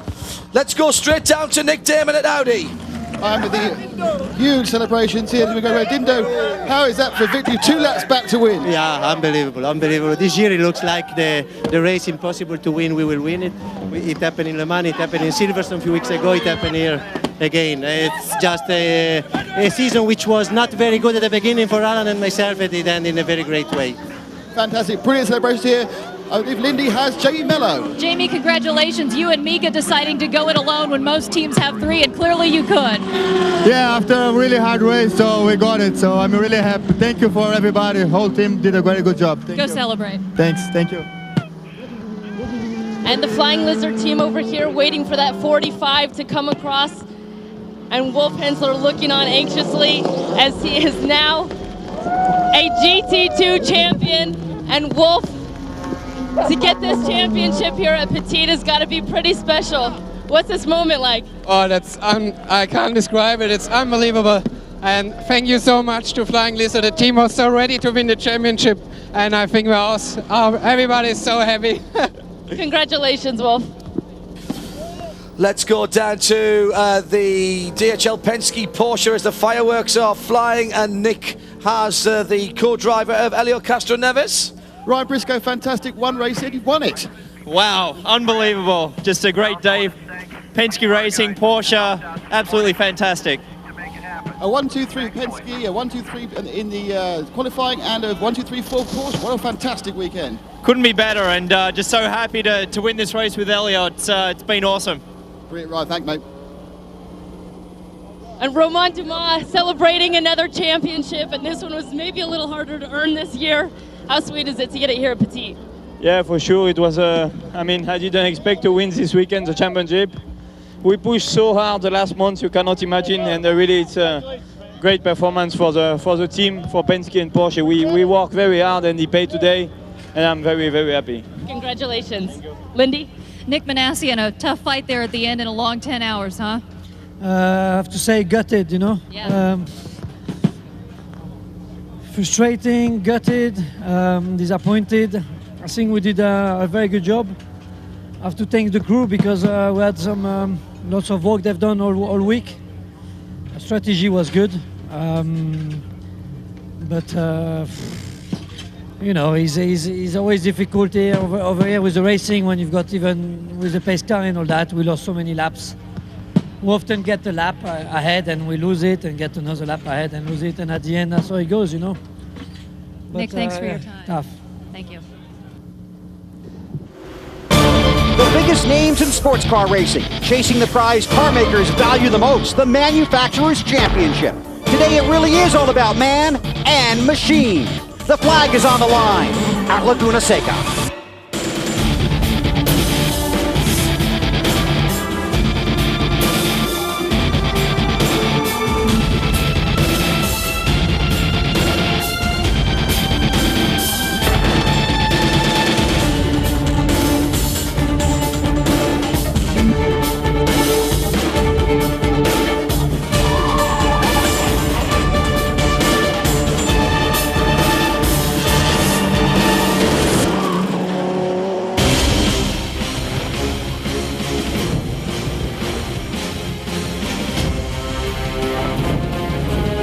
NBC Sports presents the Monterey Sports Car Championships, the 2008 season finale for the American Le Mans Series at Mazda Raceway, Laguna Seca. A sunny, cool October afternoon in Monterey, California, race number 11 of 2008. Let's get right to the progressive storylines. In P2, Acura really wants to steal the spotlight and the Manufacturers' Championship from Porsche. To do that, Acura must sweep the podium. They got off to a good start, sweeping the front row in qualifying.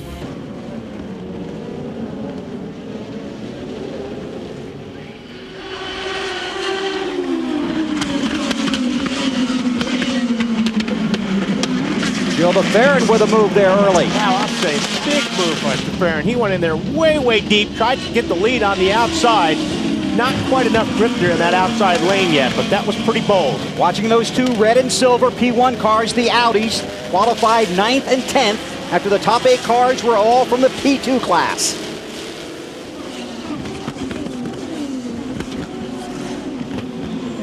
A couple of the Penske Porsches right there. There are 3 of them in this race as they try and lock up the Manufacturers' Championship in P2. Traveling in the Highcroft machine with the Patron sponsorship out front early. Whoa!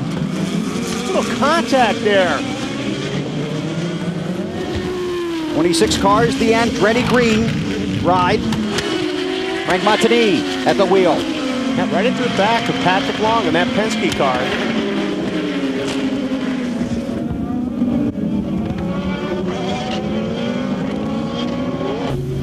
This is through the final turn. Romain Dumas is the race leader. Adrian Fernandez runs second, then Simon Pagenaud, then Emanuele Pirro. Watch that one car, the silver and red machine on the restart. There goes Pagenaud, gets the spot already on Fernandez. Well, I don't know, Fernandez did not have a good start. There's the Audi getting by.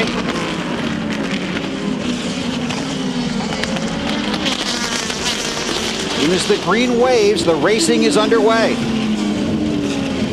Boy, watch Pirro here. You know he wants the overall lead. See the flashing lights from Pagenaud. Yeah, Dumas doing a little bit of blocking there on Pagenaud. Oh! And there's even more blocking going on behind him. And that P1 car is faster on the straightaways, but the P2 car is more nimble for the lead. That's a big, big block right there on Pagenaud. And the Penske goes off. Dumas up, and there's contact between the Audi and Pagenaud. It's all happening. And then through the corkscrew. Looking for Dumas. There it looks like he's back at about the 6th spot. I think Dumas got offline when he threw that block. He was way offline, and I think that cost him. Around the slower car, and Emanuele Pirro will lead the field back across the start-finish line with less than 90 minutes left in his final race for Audi.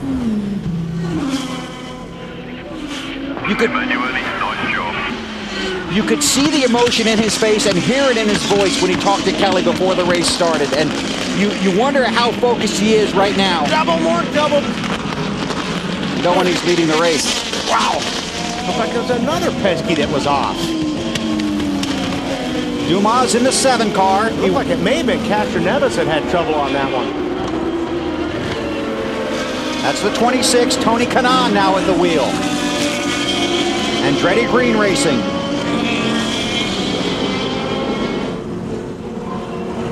All right, here's your favorite part. Your favorite part. Let's go back and watch all that again. So much has happened, I don't remember what happened the first time. That's all right, we've got excellent tape people here to show you.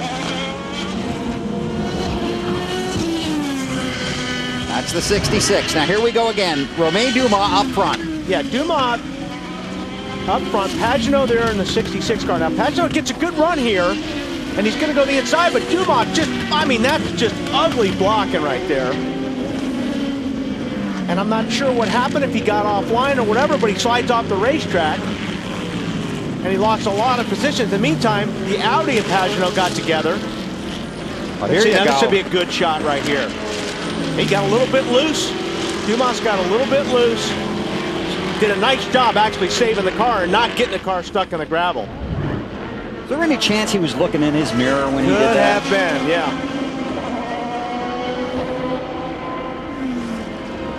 And right now, Porsche out of the top 3 in the P2 class. Wow. Porsche has to finish in the top 3 to get the championship for the manufacturer.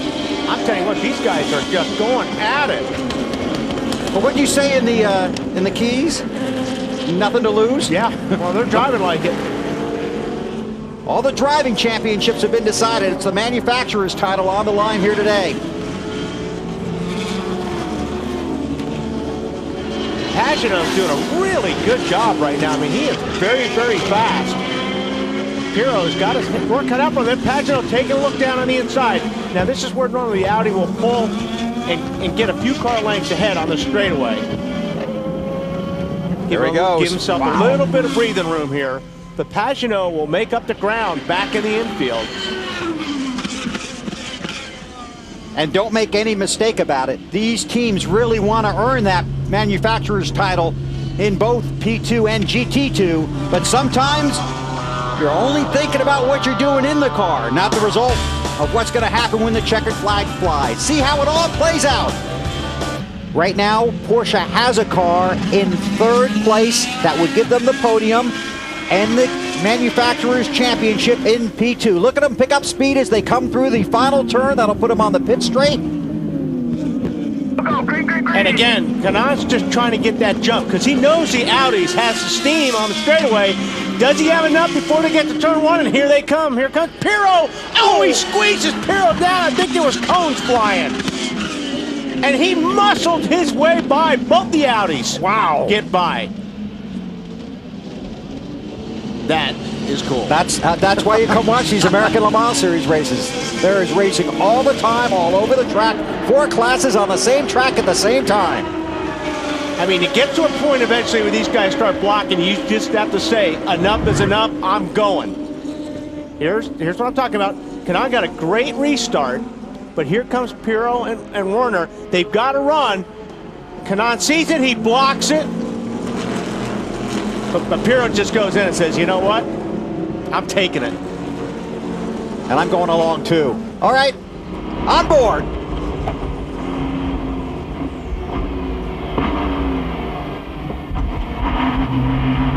That's just a muscle move there. That's fun That's stuff. enough is enough move.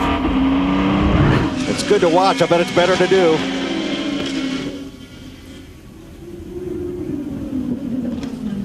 It's better to give on a deal like that than to receive.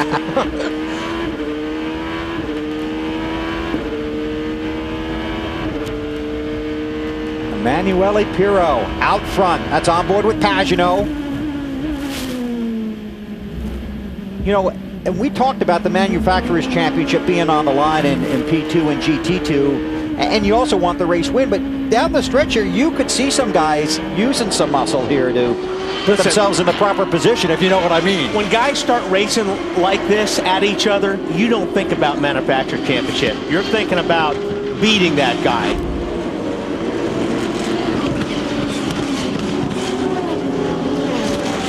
There's Pirro, followed by Kanaan, the P2 leader. Here's the restart.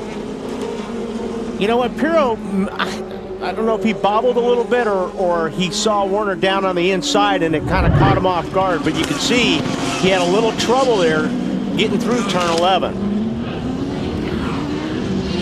Well, the good news for both the Audi boys there is that they are well good on fuel now. Just spoke to technical director Brad Kettler with Audi Sport North America. He said, we're in now trying to burn fuel, so they're really on full rich, trying to burn as much of that diesel fuel as they can, make that car as light as possible. But I think you're right, boys. Pirro just had a little bobble there, but kind of ironic on the visor of Marco Werner here today. He's got, thanks for the memories, EP, meaning Emanuele Pirro. So the 62 car led this class early on, but in the middle of this race, the team identified some kind of suspension problem for Jamie Mello's car. So they, in fact, had gone for a softer compound Michelin tire for the end of this race, and they had to put him back on a medium because it's really screwing up the handling enough where it really just eat into those front tires. So he's really just hanging on. It's been a sensational battle between the Tafel Racing car, Ferrari out front right now in the class, and this number 62 car, but it looks like they may come up a little bit short tonight. Those Acuras know their Acura Mamma mia, right? that was pretty insane right there. You saw Kanaan in the 26 put a move on Pagano going up to the corkscrew. That was good stuff. You've done it once, you can do it again.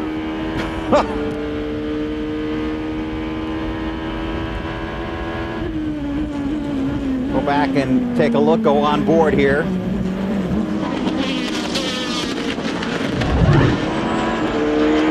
Now, they're coming up to the left-hander. Right here. Boom! There's the move. There wasn't enough room to do that, but he pulled it off. Hey, you know, less than 15 minutes ago, it's time to go. Yes. I mean, anything you've got left, you've got to use it up right now. Yeah, it's time to go, Wally, and they keep telling Simon Pagano, though, to be patient. I think it's time for patience to be out the window with a little over 14 minutes to go in this race. Simon trying to be patient, but the more patient he is, the more ground he loses. Now those Penske's are trying to get him. Yeah, everybody's stepping it up. Bernard is stepping it up. So yeah, I mean, this is the sprint race time right now. You got to give it everything you've got. Penske is in good position right now to deliver the championship for Porsche. But if those Acuras take each other out, then that's like handing it to them. Yeah. Well, I mean, and Bernard's going to be smart about it. You know, like you said, Kachev, Bernard, they're in a good spot right now. They don't have to force the issue. Correct. Porsche's running 3rd, 4th, 5th, and 6th in class. They need a top 3 finish. A podium finish for Porsche will clinch the Manufacturers Championship in P2.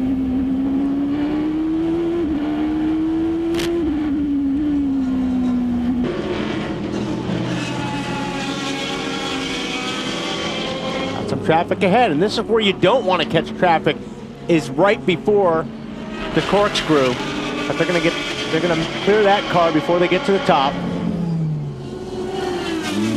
And more guys coming behind him. Here, look, here's the move. Whoa! Well, Kanan! That was impressive right there. You can't do that, can you?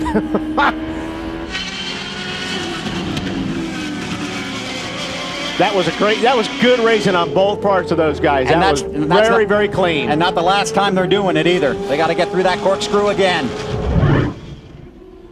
Here it is. Here comes the move. You see Pagenaud in the inside, but Kanan now has got the preferred line going down the corkscrew. In the dirt, over the curb, but nice job by both those guys of not wrecking each other. Yet. Again, this is for first in class. 1 lap to go next time. You know, Kanan's having a blast driving these cars. He really, really enjoys it. You can tell by watching. Tony Kanan in the 26, Simon Pagenaud in the 66. A lot of traffic ahead of these two right now. Headed for the corkscrew. This goes on about... Oh, he's threaded the needle there. A couple of seconds behind the race leader, Marco Werner. Oh, and Pagenaud got stuck, and it's all over right there. What I said earlier, it depends on where you catch these cars in the final lap, and Pagenaud just caught him at the wrong place. You work so hard for your opportunity, and then lose it right there.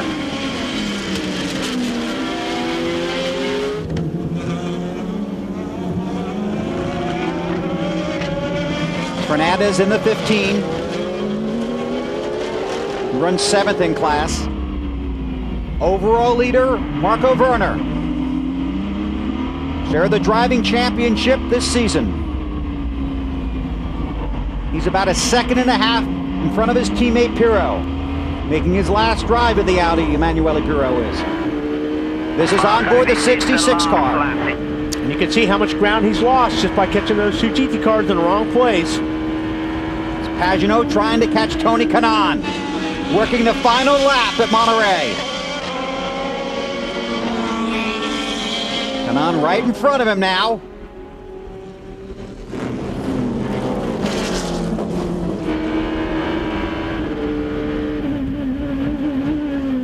Corkscrew. Not going to get him.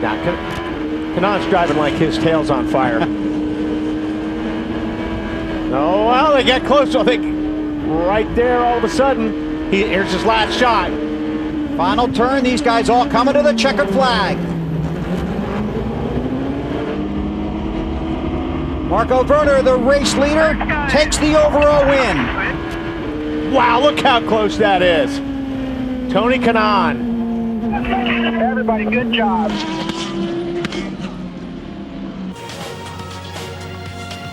Well, thanks a lot for watching our 2-part ALMS Season Review 2008. We'll see you in 2009 for more exclusive coverage of the ALMS on Motors TV. Bye-bye, and see you next year.